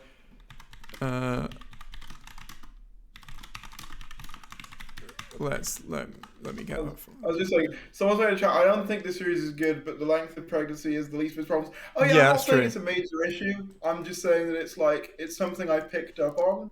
Well, I feel like so this is how the long- kind of thing that most people think of when like they think the word plot hole is like a small thing that you don't notice until someone points it out to you, which totally this Yeah. is.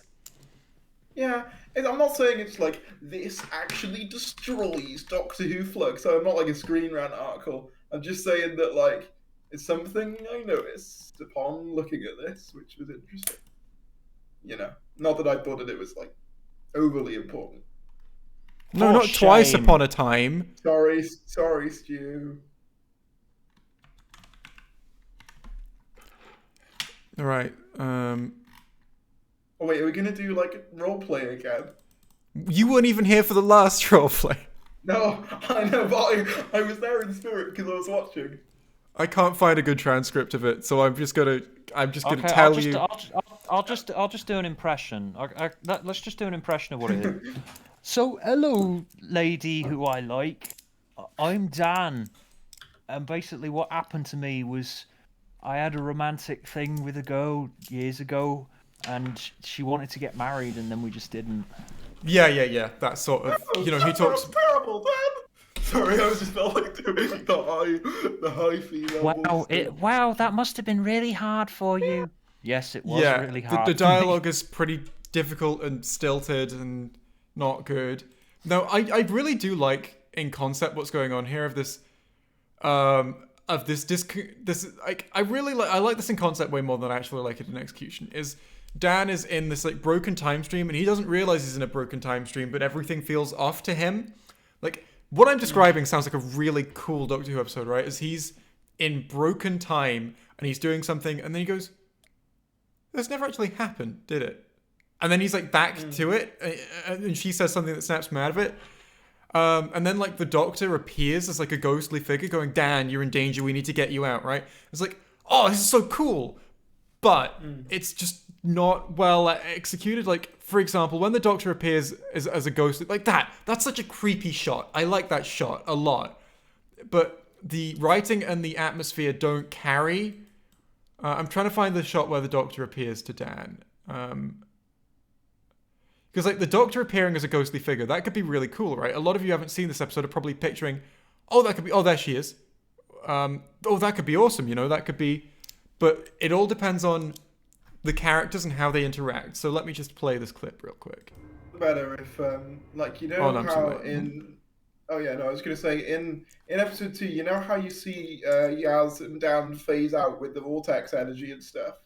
I think it would have looked better if it looked like that, whereas they go for more of a hologram look. Yeah, I'm not a fan of it being a hologram, but that's the least of the complaints, honestly. If it was a hologram in like, I'll say like in terms of like my favorite like parts of this episode, I'd say actually the Dan and Diane stuff was some of my favorite parts because I thought that.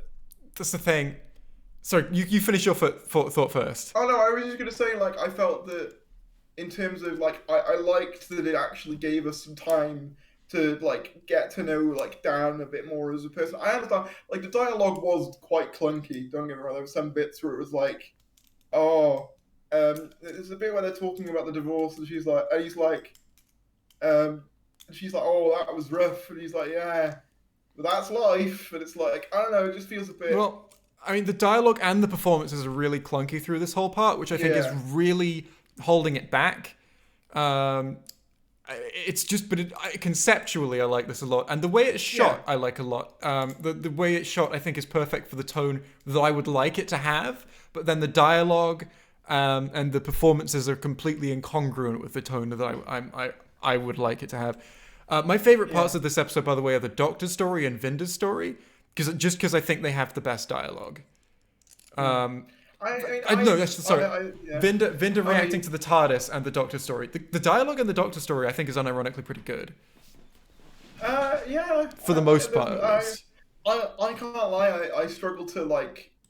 It's not even that it's badly done, Vinder's scene. I just struggle to care. It's like I wanted to care when I was watching it. I just didn't really. But I mean, I guess that's just a personal thing. One Yeah, thing I will say about the dance scene that I think on reflection was like kind of a bad idea. It was they kind of like completely just reveal the twist that Dai is in the passenger because like they have a shot where the passenger's there and Dai's like, "Why didn't you come back for me, Dan?" And it's like, I wonder if the passenger's gonna play a part in where Dai yeah, is yeah. I mean, well, currently. no, but And it's like, they already showed her getting caught by the passengers, and I feel like no, we but we didn't don't. show the passenger, but I feel like we can Yeah, pretty yeah. safely assume that's what happened to her in episode 1. I think you can assume that, but I think I would have liked it to have been left a bit more ambiguous, so that reveal at the end did have a bit more weight to it. Whereas I can't say I agree with that one. If you want that, don't show them catching her if you're gonna do that. I guess, but like I think there was like a certain level of like I don't know. I felt that when I saw the reveal that she was in Passenger, I felt that like once I'd seen that scene, I was like just waiting for that to be revealed.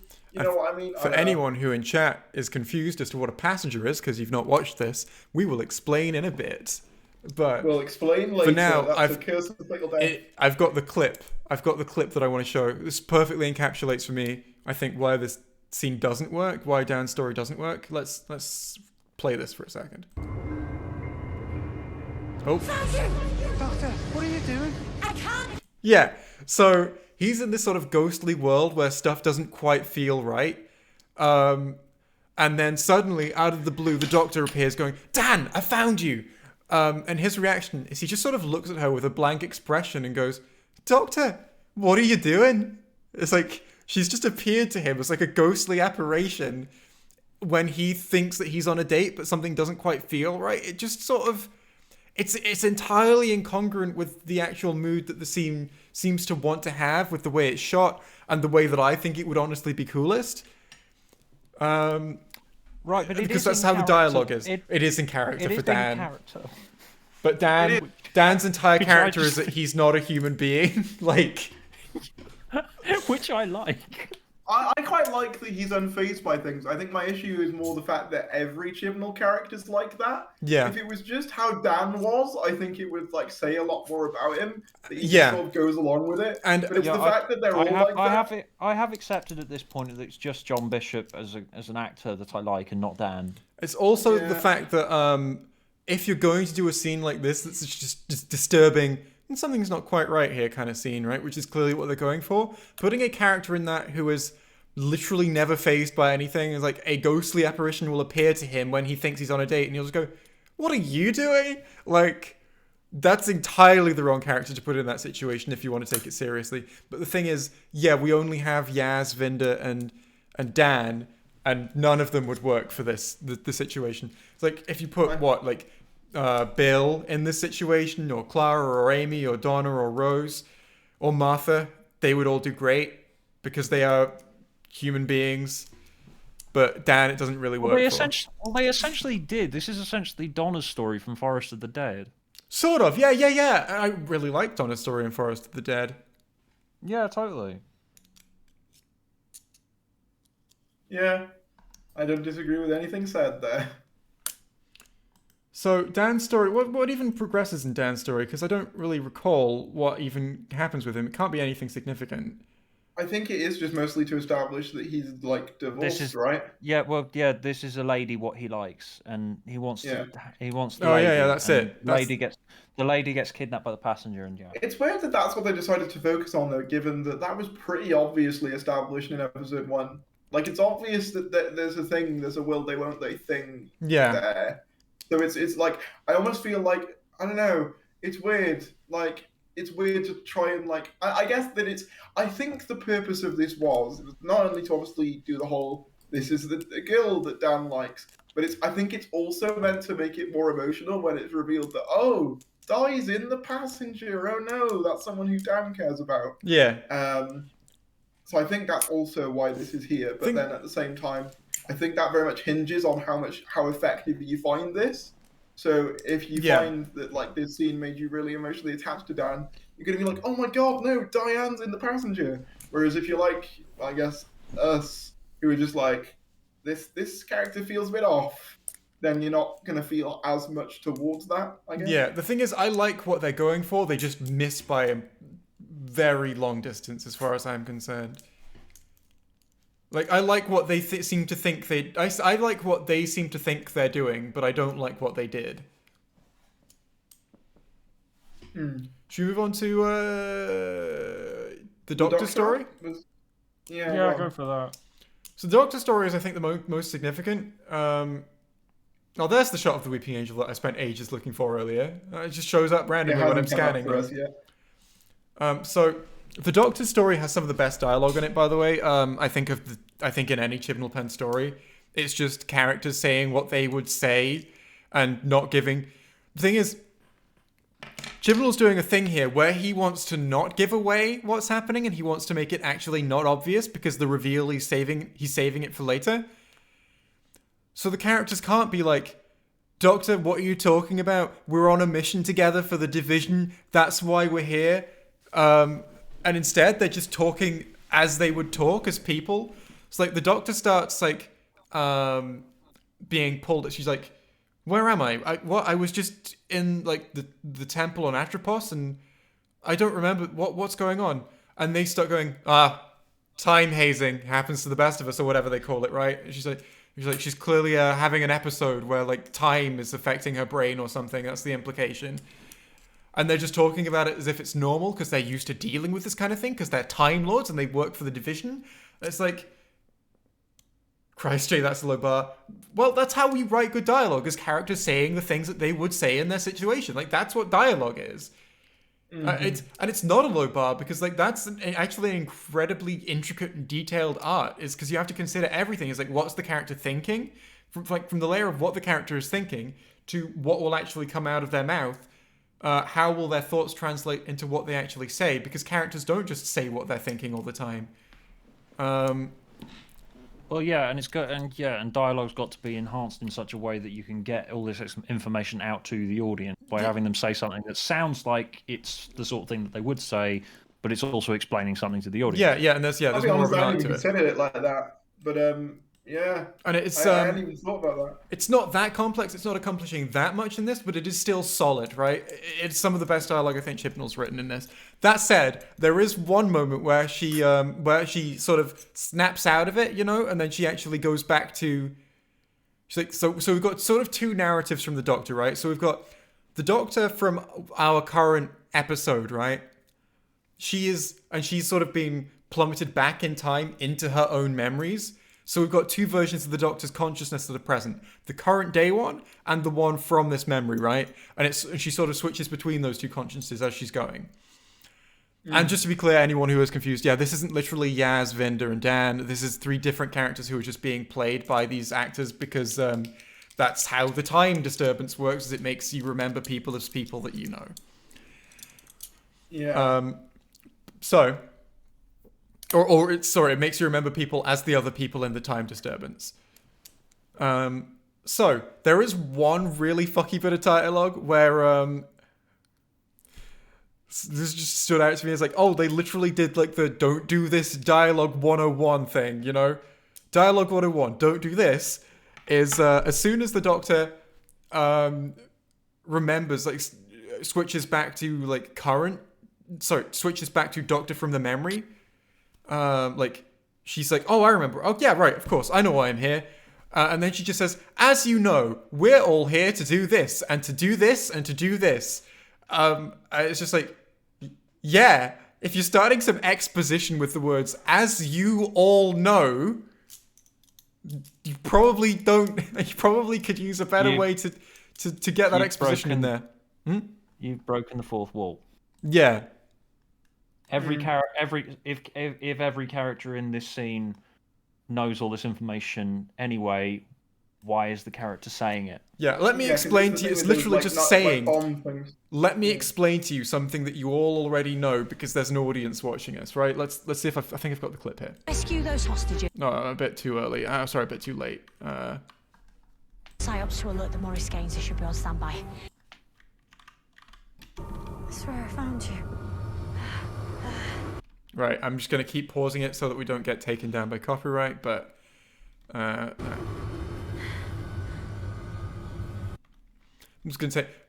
Stuart, say a funny word. Plarg. Thank you. All right, that's enough of a gap. Okay. We can keep playing it now. Tell Psyops to alert the Morris Gaines. They should be on standby. And tell the fleet to ramp... Oh, no, I was... Second wave. Okay. Tharries, say a funny word.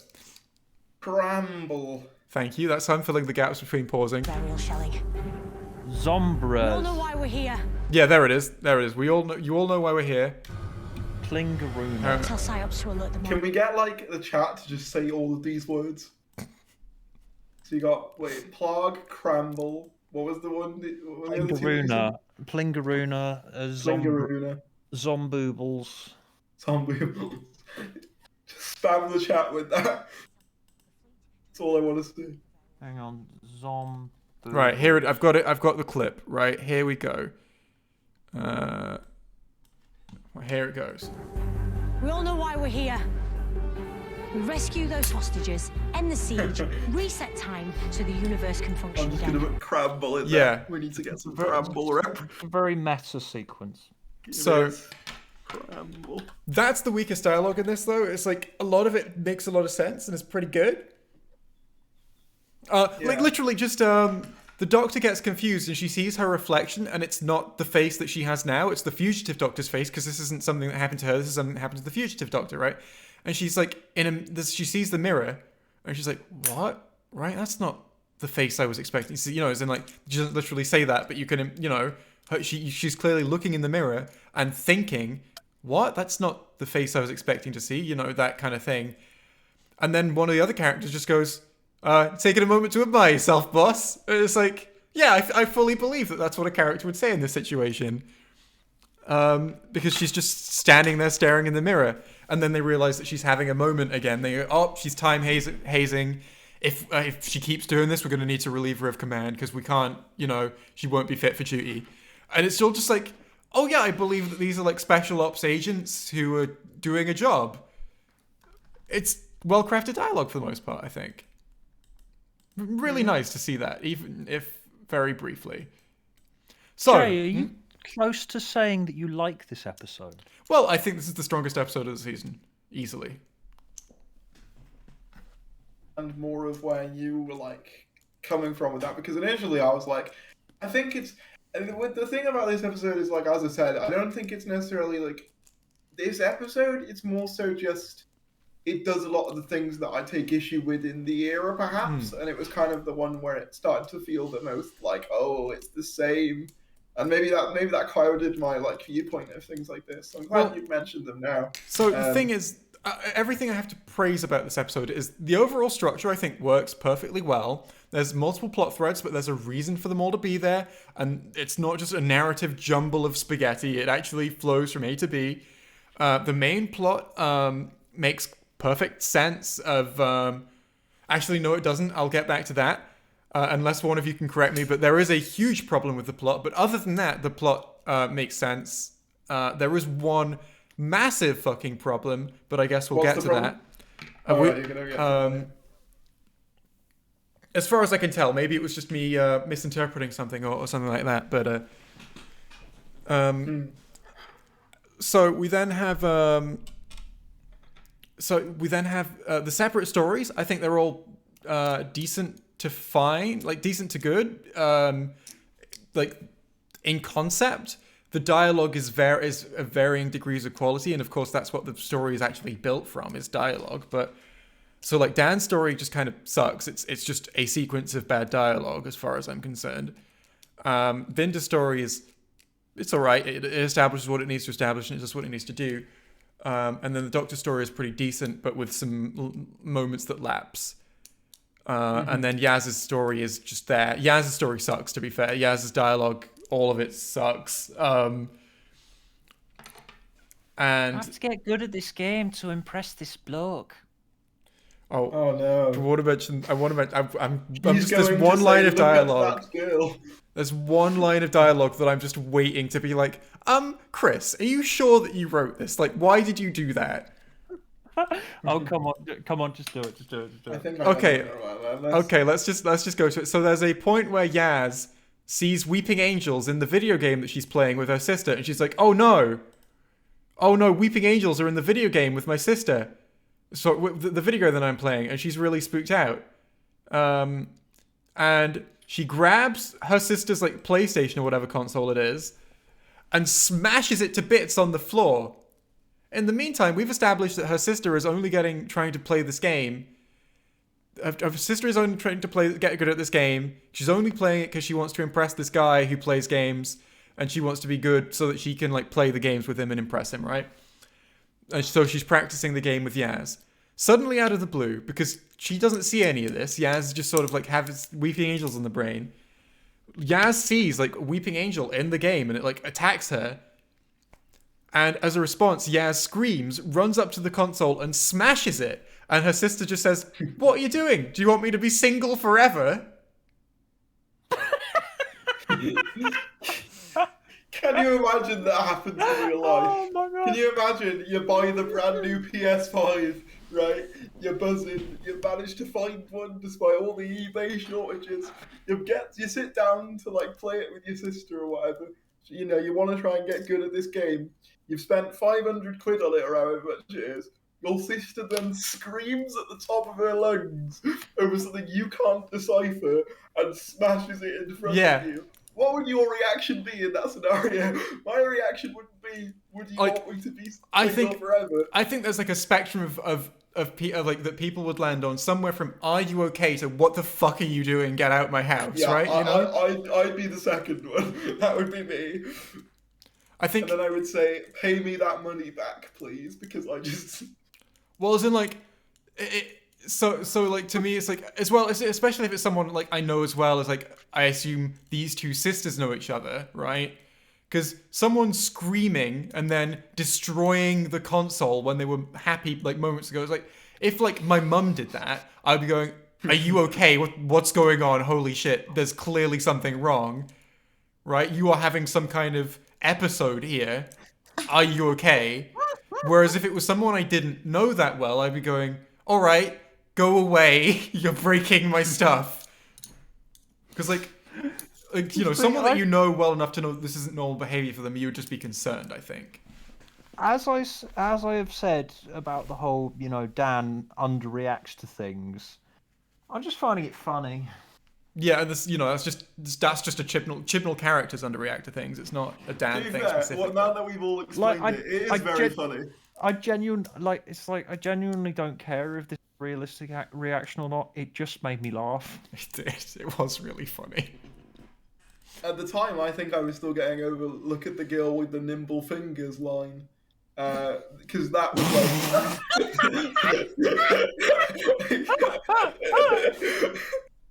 I was still getting over that, so I didn't even notice this. Tell me you don't think this is entertaining. It's entertaining. Yeah. Well, this episode has moments of genuinely, "Oh, that was unironically pretty good," to "This is so bad that it's really funny." Like, it has both, this episode. You know what? You guys are giving me a renewed sense of appreciation for this episode. Who says that JX is always negative?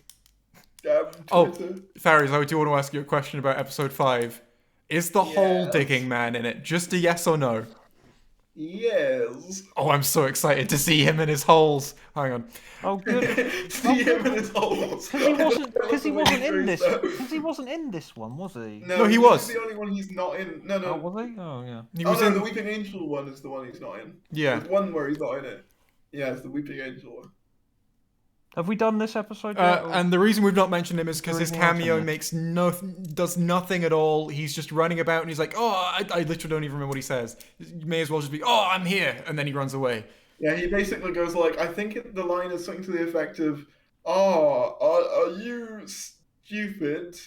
We're running away from this thing," and then that's about it, I think. Can I make a quick observation about the Doctor scenes? Because that was just what I was saying. It's a very minor thing. Okay. No, you can. Go for it. I was just gonna say, I love how this Doctor's best outfit is like her non-canon one.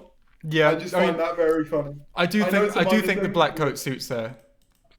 Yeah, I it's do. her best outfit. I remember though as well, Can I looking just- at the promo images, I was going like, is this like an edgy alternate universe Doctor? Is this the Doctor in a bad mood? What's going on? But either way, like if this was an edgy alternate universe Doctor, it would be the funniest thing because, like, you know, obviously when someone's like a different version of their character from a different universe or whatever, you redesign their wardrobe and stuff because obviously they're not going to make all the same decisions for how they dress themselves.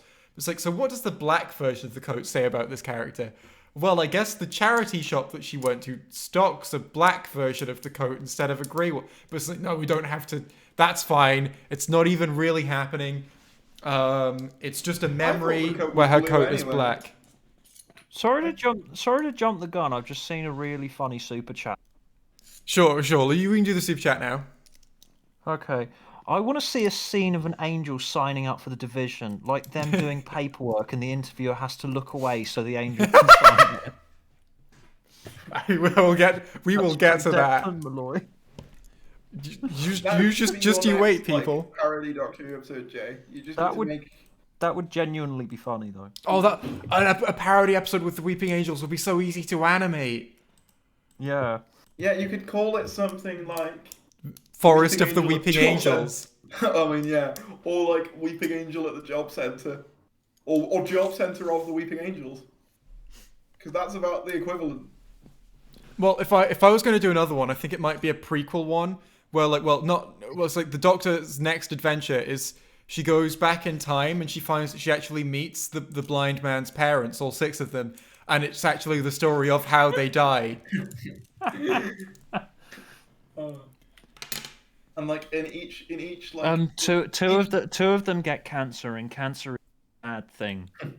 and in each minute of the story, you turn to like a completely different location with a different grandparent.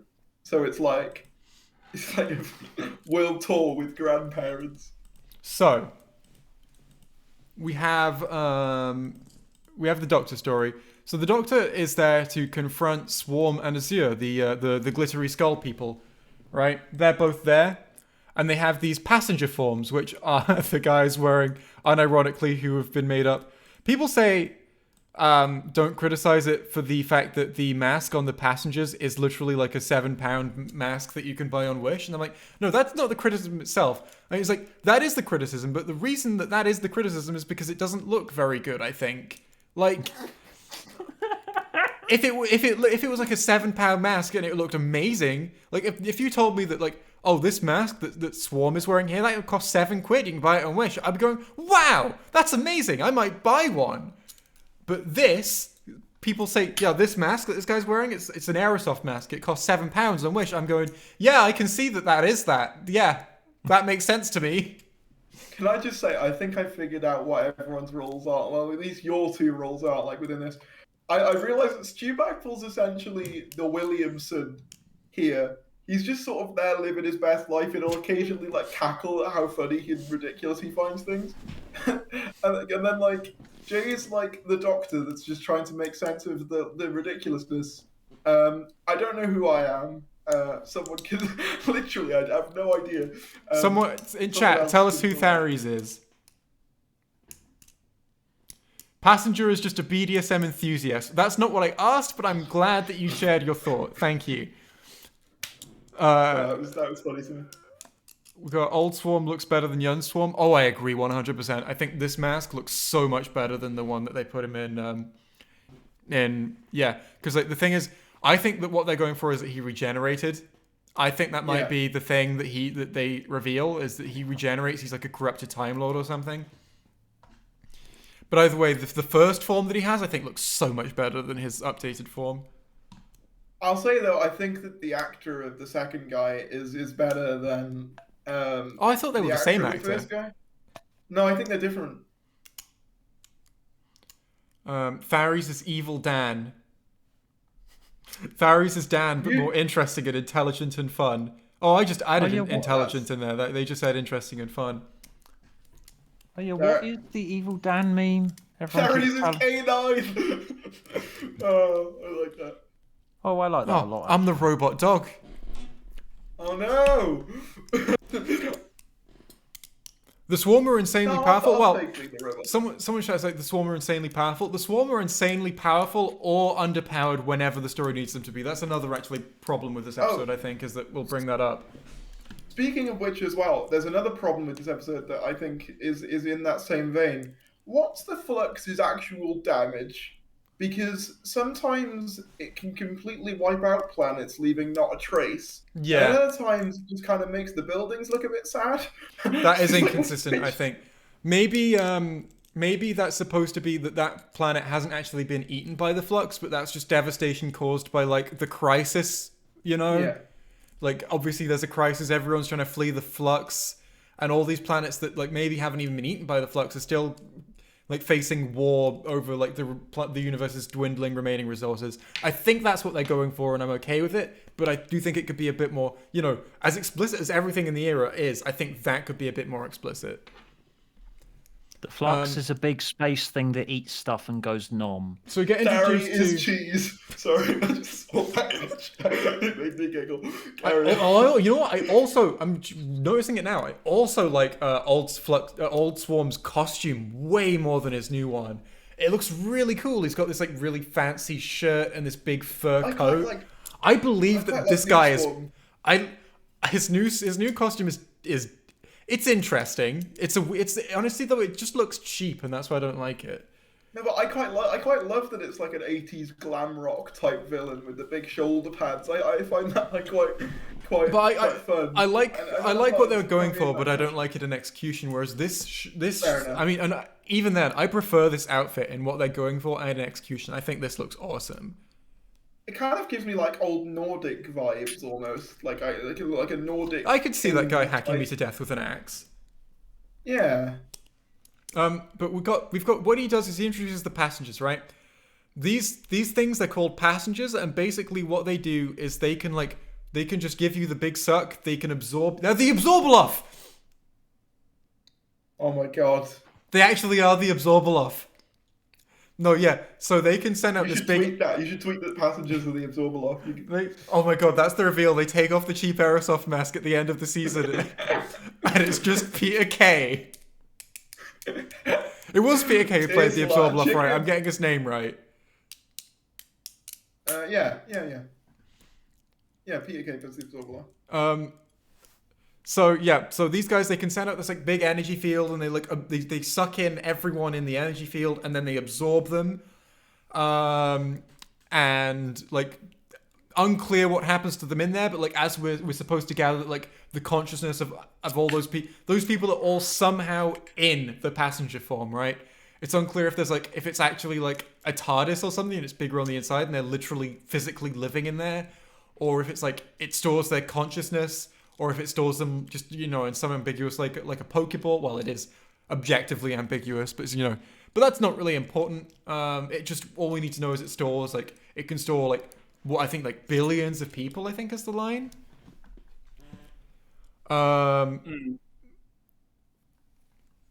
So that's what these are, and these are the swarm is using them to keep hostages.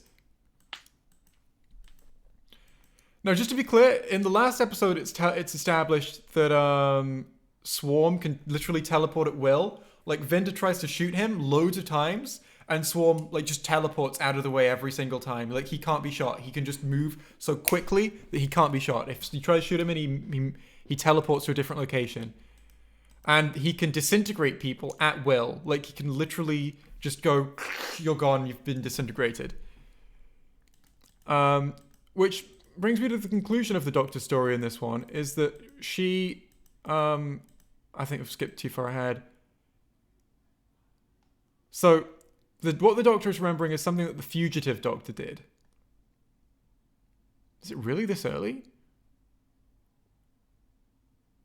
What bit's really early? The bit where she defeats Swarm as the fugitive Doctor. Oh yeah, no, that happens kind of like earlier. Like it happens really quickly. Like most times, things are defeated. It just sort of happens. Like Zelen, who deserved better. Zelen, just let him escape. Let the Doctor lose for an episode.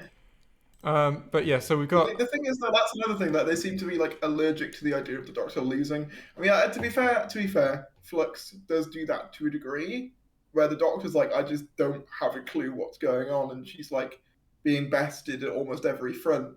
Yep, you know she's going to win in the end, that's the thing. Yeah. It's like I know that people will say something like, yeah, but she's always going to win, you know, what are you going to do, kill her? It's like, well, no, it takes you away, can you hear me? They could have had the conclusion be that Zelen escaped and the Doctor fell for a trap and lost for an episode. Like, that could, no reason not to have it like that. Like, and honestly, I think that would have been an improved episode, because her defeating him at the end of that story feels so tacked on. But, yeah. Someone's saying, is the passenger like a Genesis arc? Yes, that is what... So, the Doctor can't even remember how, like, the Fugitive Doctor, so this is the Fugitive Doctor here, but played by Jodie Whittaker. Jo Martin, like, appears momentarily, but she doesn't actually do the scene. I think she should have, but I'm just going to put that out there now. Well, she does some of it, but, like, yeah. I kind of feel like she should have done the whole scene. Like, I was like, I just don't like that she even exists in the world, so, the character, not Jo Martin herself. I'm sure she's lovely. I don't know much about her.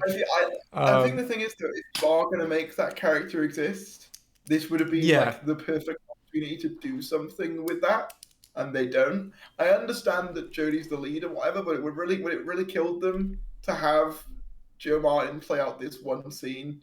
Like, because you could have still had like the Doctor. You could have it flash back to the Doctor in the purple orbby bit, and she could be like, "Oh, I look like that other one." I mean, hopefully they wouldn't say that, but you get what I'm saying. Like, you could make it clear to the audience that this is a past incarnation without having the whole glitch thing. I mean, the glitch thing is kind of alright, but I kind of would have preferred it if it was just... I can't actually remember. She was in... Sorry. No, just Jo Martin is good. She was in Back to Life, which is this BBC Three comedy drama about a lady who's just got out of prison and she plays a parole officer. And watch Back to Life. Back to Life is better than Doctor Who. So I can't actually remember what the techno babble for the solution that the Doctor has is, but I think she just like captures Swarm and Azura in this little prison, right? That's what happens. That little triangle thing is a prison, if I'm remembering correctly. Am I getting that right? I want that on my desk. As far as I'm aware, so that triangle thing is what sets off the Mori to come out of the passenger. Oh yeah, you're right. Sorry, yeah, you are. So essentially, like, they've got a passenger that's actually a Mori, and that triangle thing releases the Mori that can do things. Yeah. And then Swarm get defeated, right? Yeah. The thing is, the whole time the Doctor's giving this big speech, like, I can defeat you. I've got this thing right here to defeat you. And it's going to happen now as soon as I press this button. And like the whole time, just there thinking, Swarm can teleport and disintegrate people at will. I don't see how he's getting defeated here. But then the plot couldn't happen, Jay. That's true. Can I just say as well, while we're on the topic of like endings, I really hate how the solution to this is the Doctor essentially just going, I'll just do that again. Like, what? Like, so they just get some other ones from the past, and they're like, okay. It's like, well, so is the solution that they just get some more Mori? Yeah. Because it's unclear to me how they even escape the distorted time. Because like the Mori kick her out, don't they? They're like, because Jodie's like, I want to see the rest of what I was in. So And they're like, no, the Time Force is eating you up and whatever. So they just sort of boot her out. just to be clear as well, one of the members of the Doctor's team is Carvanista, played by John Bishop instead of the Dogman. I'm sure that he is really a Dogman in real life and it's not just makeup. By the way, it's like literally his prison gun. Holy shit! It can capture Swarm. Like Carvanista is OP. Yeah. I like Carvanista. The thing about the Swarm is that he can't climb stairs. Oh my god, he's like me. I just read that from chat. I just like the idea. Finally, a Doctor Who character I can relate to. He walks up to the stairs. He's just like, I don't. No, and then he leaves. Anyway, so you probably can't figure them out. Like, what is this strange contraption? so that's the That's what the Doctor remembers. The Doctor is in this memory. And then she gets some more Mori and she puts them in the big plot hole that I thought, by the way, was that it was unclear to me how they even got out of the time stream. At the end. It just sort of stops, doesn't it? Yeah, it just sort of stops, and the Mori then they show up and they conduct time or whatever it is they do. Mori are then there. And it's just really confusing. It's like I don't understand how any of this was actually resolved, but it just stops. Oh yeah, and there's that weird little lady talking about how you can't see anything. Yeah, it's just sort of like the Doctor's suddenly in this room with this little lady, and the little lady's going, "No." Yeah. So theory is that this is Tectayun. I am fully convinced that theory is right. Yeah, this little lady, she's behind the flux, isn't it? Isn't that the implication? Is that she made the flux? It's a Time Lord thing, that the Time Lords are responsible? I know what's hidden, even from yourself. Oh yeah, spoilers. Yeah. So yeah, the implication seems to be that she is responsible in some way for the flux and that the Time Lords did it, right? And I think that is going to be the reveal. Is that some Time Lord thing? It's the Daleks. It's always the fucking Daleks. It's not only the Daleks, Stu. Well, sometimes it's the Cybermen or the Master. He's a Time Lord, that counts. It's Daleks, Cybermen, or Master or something. No, in Series 11 it was Toothfaced Man. Oh yes, that's true. And sometimes it's character that no one gives a shit about. Yeah. A whole story where he's a tooth fairy. So we know how. So we sort of know how they escape, and that it's just incomprehensible and happens. So what we have left now is Yaz's story, which is just we have a scene of her being a cop. The one that doesn't matter. I feel like we should put story in quotation marks there. So just really a story. We get random scenes for her life, and then she just hallucinates a weeping angel. We've seen the follow-up episode this leads into now, the Weeping Angel episode. Still not clear why any of this happens. Like why is it here? Like how has it got? Why is it stalking Yaz specifically? Why is it here? How did it get into the time stream? All of this stuff, it's like, I guess it was just here. Is like the next episode doesn't make any of this make any more sense. It is just we have to accept at face value. Yeah, there's a Weeping Angel here, I guess, and it's latched onto Yaz for unknown reasons. It's what I said. It is what it actually wants. What it actually wants is the Doctor, right? And it wants help from the Doctor. But then why is it not going after the Doctor? Well, I think the answer for that is that we need Yaz to have a story. So Yaz's story is that she's getting stalked by the Weeping Angel. And it's like... And the Weeping Angels are in the next episode, so we need to set that up. They also probably didn't want, Weeping Angel stuff to, overshadow, the Division-y stuff. Yeah. Because I think that's meant to be, the main plot of the series. They were like, well, we can't have a Weeping Angel randomly popping up in the Doctor's subplot because that would be too much. They just sort of shoved them off to Yaz, basically. So we have the Weeping Angel appear in, Yaz's video game, which I can't even tell what console that is, but it's not long for this world. R.I.P. console. We have Weeping Angels show up everywhere, and then this is the biggest piece of bullshit. Honestly, this is just really lazy writing. It's so Vinder's story that ends with him going off to find Belle. We've got to mention that anyway. So Yaz is just in the TARDIS on her phone, and then a weeping angel just appears on the phone, and then because whatever becomes an image of an angel is an angel, the angel jumps out of the phone and then is literally in the TARDIS, and all the lights start flickering so that the angel can actually pilot the TARDIS and is able to move.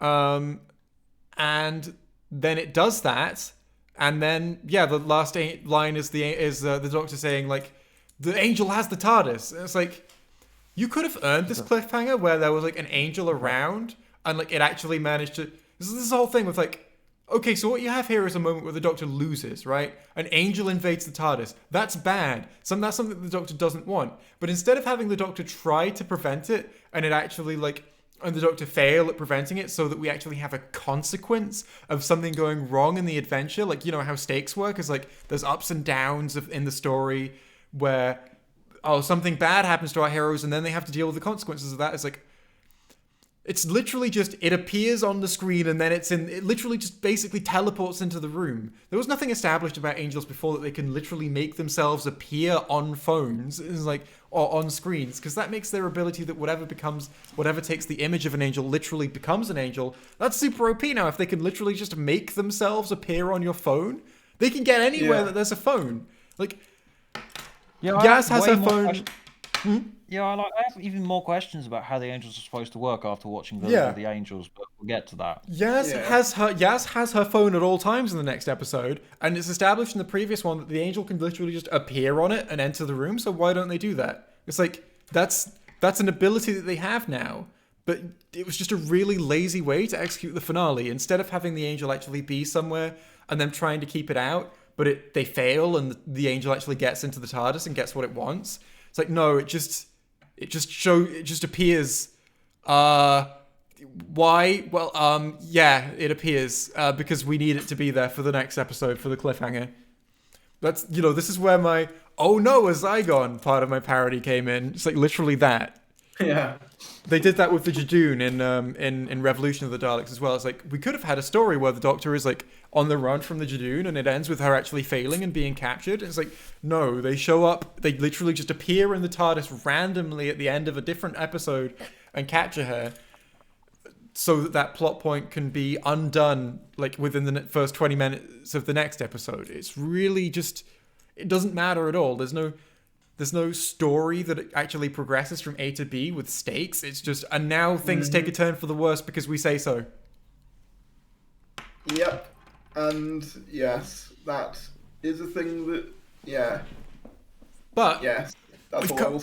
We've covered the whole episode now. People in chat who haven't seen it, don't you feel like it was coherent and made sense? Don't you have a great understanding of what happened in that story now?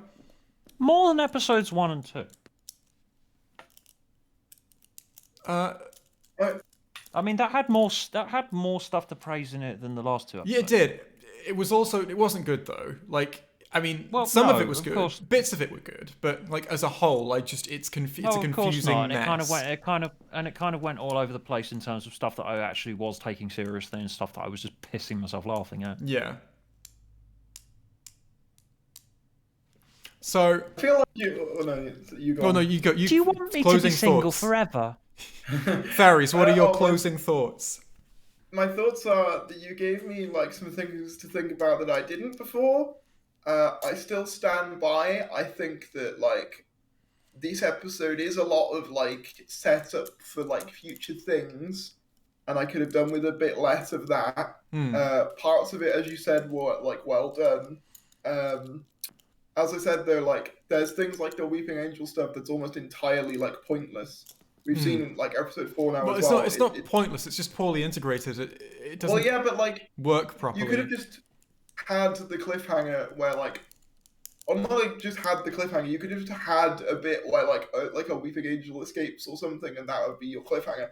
I don't think you needed that entire like subplot part. But I mean, I guess that's just me.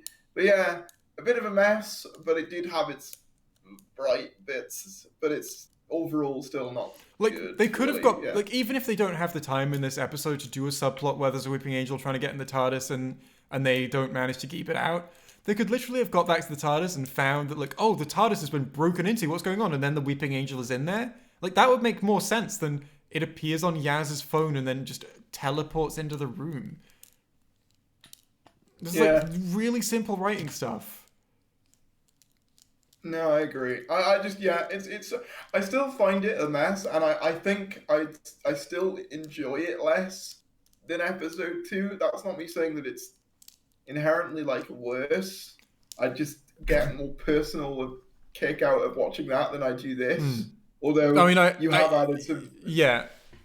They have very different kinds of appeal. I agree with that. And like, I do understand the joy that you can get out from 2 or 3. I don't really understand 1, but I understand the joy that you can get out of 2, 3, and 4. I understand why people like them. I'll say with 1, like it's one of those like things where with 1, as it's gone along, the worse I viewed it.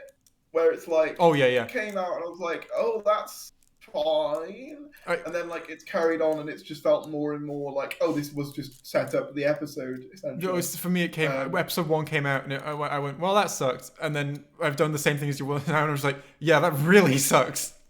Same arc, but I started. I started off at a more like, oh, that was decent. I think that was a bit better, and then as weeks have gone on, I was just like, no, it's just how it always is. But like, yeah, it's a whole thing.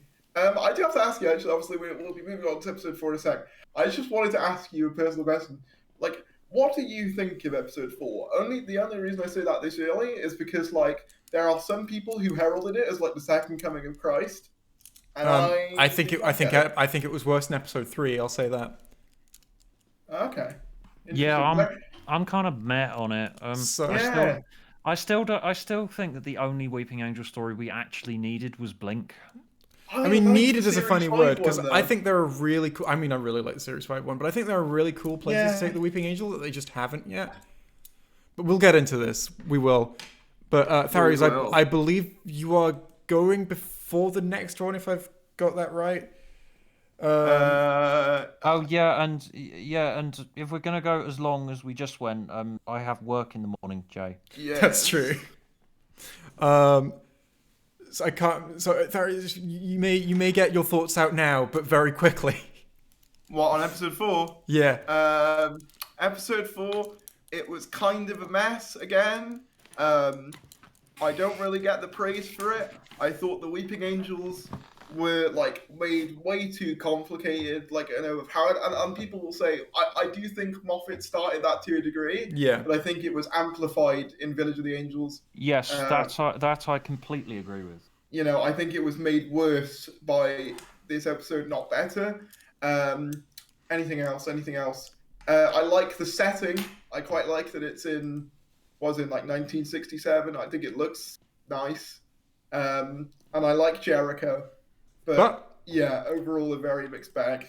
Before we end this recording, this episode, let's get to the super chats. We've got, you peeps didn't answer my question the last time. Have they announced Wallace and Gromit as the 14th Doctor? Well, you weren't here, Tharries.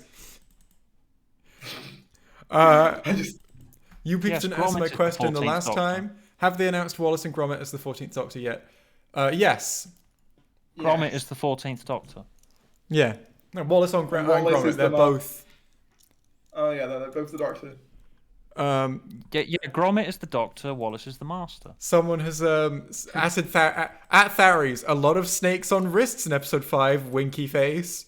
Yeah, okay, so this is a reference to the latest like leak I covered, where it's basically said that one of the leaks was that, you know how, okay, have you watched like one of the latest Broke Canons where they talk about John Pertwee's snake tattoo, Jay? Yes. The one oh my god, are they doing that? That's the leak, and there are things in episode 5 that suggest that they could, but it also ties in to other things. That'll make sense to people who've seen that episode. Stuart, have you seen that episode of Broke Canon? No, I haven't. So, it's a shame that you haven't, because if you had, I would just then say, so, as you all know, so that it goes over the fact that for people who don't know in chat, John Pertwee, the Third Doctor, had a snake tattoo on his arm. And when he was cast in the role, one of his first scenes, like as like a newly regenerated Doctor, they showed him shower. They showed him shower. It's a very, very saucy scene. And you see his snake tattoo very clearly in this scene, right? And you're like, he regenerated with a tattoo of a snake? That doesn't make any sense. And that was the thing for ages. But in extended media, it was explained, because in his last story, the reason he regenerated in the first place is the Time Lords. They exiled him, and he's a fugitive of the Time Lords. And it's explained in extended media that the snake tattoo is actually a mark, like a special tattoo that Time Lords put on their fugitives. So the chat point was basically saying that in the leak that I covered from Reddit, it was basically that they're making it canon that exiled Time Lords have the snake tattoo thing. Yeah. And they were going to reveal that the Roof Doctor had the snake tattoo thing, thusly making her between 2 and 3 somehow, like season 6B stuff. So that. And honestly, and I will say it's not been entirely disproven by the next episode. So I mean, it could. Who even knows? Honestly, I do really like that stuff as well. I like the idea that not of Ruth being between 2 and 3. I like the idea of the snake tattoos being used in that way, because that's just like a nice little. It makes perfect sense. Like there's nothing about it that doesn't fit neatly. The third Doctor shows up and he's got a random snake tattoo. And he'd just been on an adventure where he was exiled by the Time Lords. Well, that's the snake tattoo that the Time Lords give their exiles. Perfect. It works so well. Yeah. I like that. I like it a lot. All right, the final super chat that we haven't read yet is Yaz doesn't get any focus in this episode applies to almost every episode of Chib Who. No, it doesn't. It's just when they try to focus on her, you don't notice because she doesn't really have a character. Oh, someone in chat said, by the way, has the Chibnall era now stolen everything major from the 8th Doctor audios? No, the 8th Doctor audios had characters. Big burn. Haha, I wrecked you, chippers. I was going to say as well, on the topic of, does Yaz have any focus? It's very funny. I don't know whether you saw this, but the official BBC Doctor YouTube account uploaded a compilation of Yaz's best moments prior to Flux. And it's literally just scenes that she's in. It's not even scenes that are about her. I almost feel like the intern that they've got working for them deliberately took the mick out of that. Because, you watch it, and, none of them is she the focal point. It's the first one is the Woody Fell to Earth scene, where she's like, this is actual crime scene. I'm investigating, I'm the one in charge.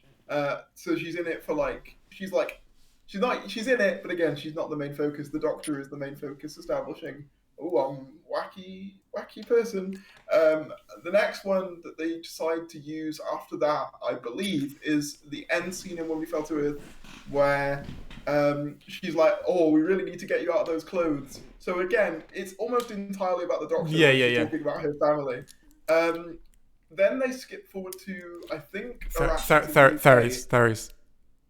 I'm gonna stop you. I don't need to hear all the scenes that Yaz is. It's okay. I'm just looking to wrap up at this point. What I will say, that's fine, is that a comment on this episode, running theme now, is that the entire cast is separated the whole way through. Dan barely spends any time with the Doctor in Halloween Apocalypse. He's then entirely separated from the Doctor and Yaz in the War of the Sontarans, when he's teleported into modern day Liverpool, and he's only reunited for a few minutes at the end of the episode. And then in this episode, he's separated from the Doctor and Yaz when he falls into his own time stream and only spends a couple of minutes with them at the end of the episode. They literally don't have an on-screen relationship yet. They've barely spent any time together, but because, so this is the thing. Our main 3 characters have barely met, which is fine. There's we could be telling parallel stories of people who literally never meet. But as soon as they start acting like these characters have a meaningful relationship, which I'm sure is coming, we're going to have to start going, you literally don't have any screen time together except for 1 or 2 minutes at the beginning and end of every episode. Anyway, that's the last thought I want to share. This is a very long episode. Does anyone have any closing comments to make?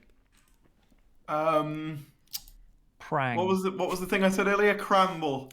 All right. Crambles. Zomboobles. Tharries, you're here. Plug the thing that you do, and then I will stop recording. Okay. Link in the description. I do YouTube. It's just called Tharries. That's Tharries. I predominantly focus on Doctor Who news things. As you might have heard earlier, I occasionally read like the weird leaks from Reddit and stuff. So if that's your prerogative, it can be very fun. Also, just like theory type content as well. So if that's your jam, yeah, I do that. Also Twitter, I guess, if you want. As long as you don't hate me, I guess. That's at TharriesYT. Anyway, that's it. Links are in the description. And I'm Stubag Fool, and I have a YouTube channel called Stubag Fool, STUBAGFUL, on which I do whatever the fuck I want. No, I'm going to stop you from doing whatever you want. I'm rules now. Anyway, thanks for tuning in, everyone. Links in the description for everyone on the panel.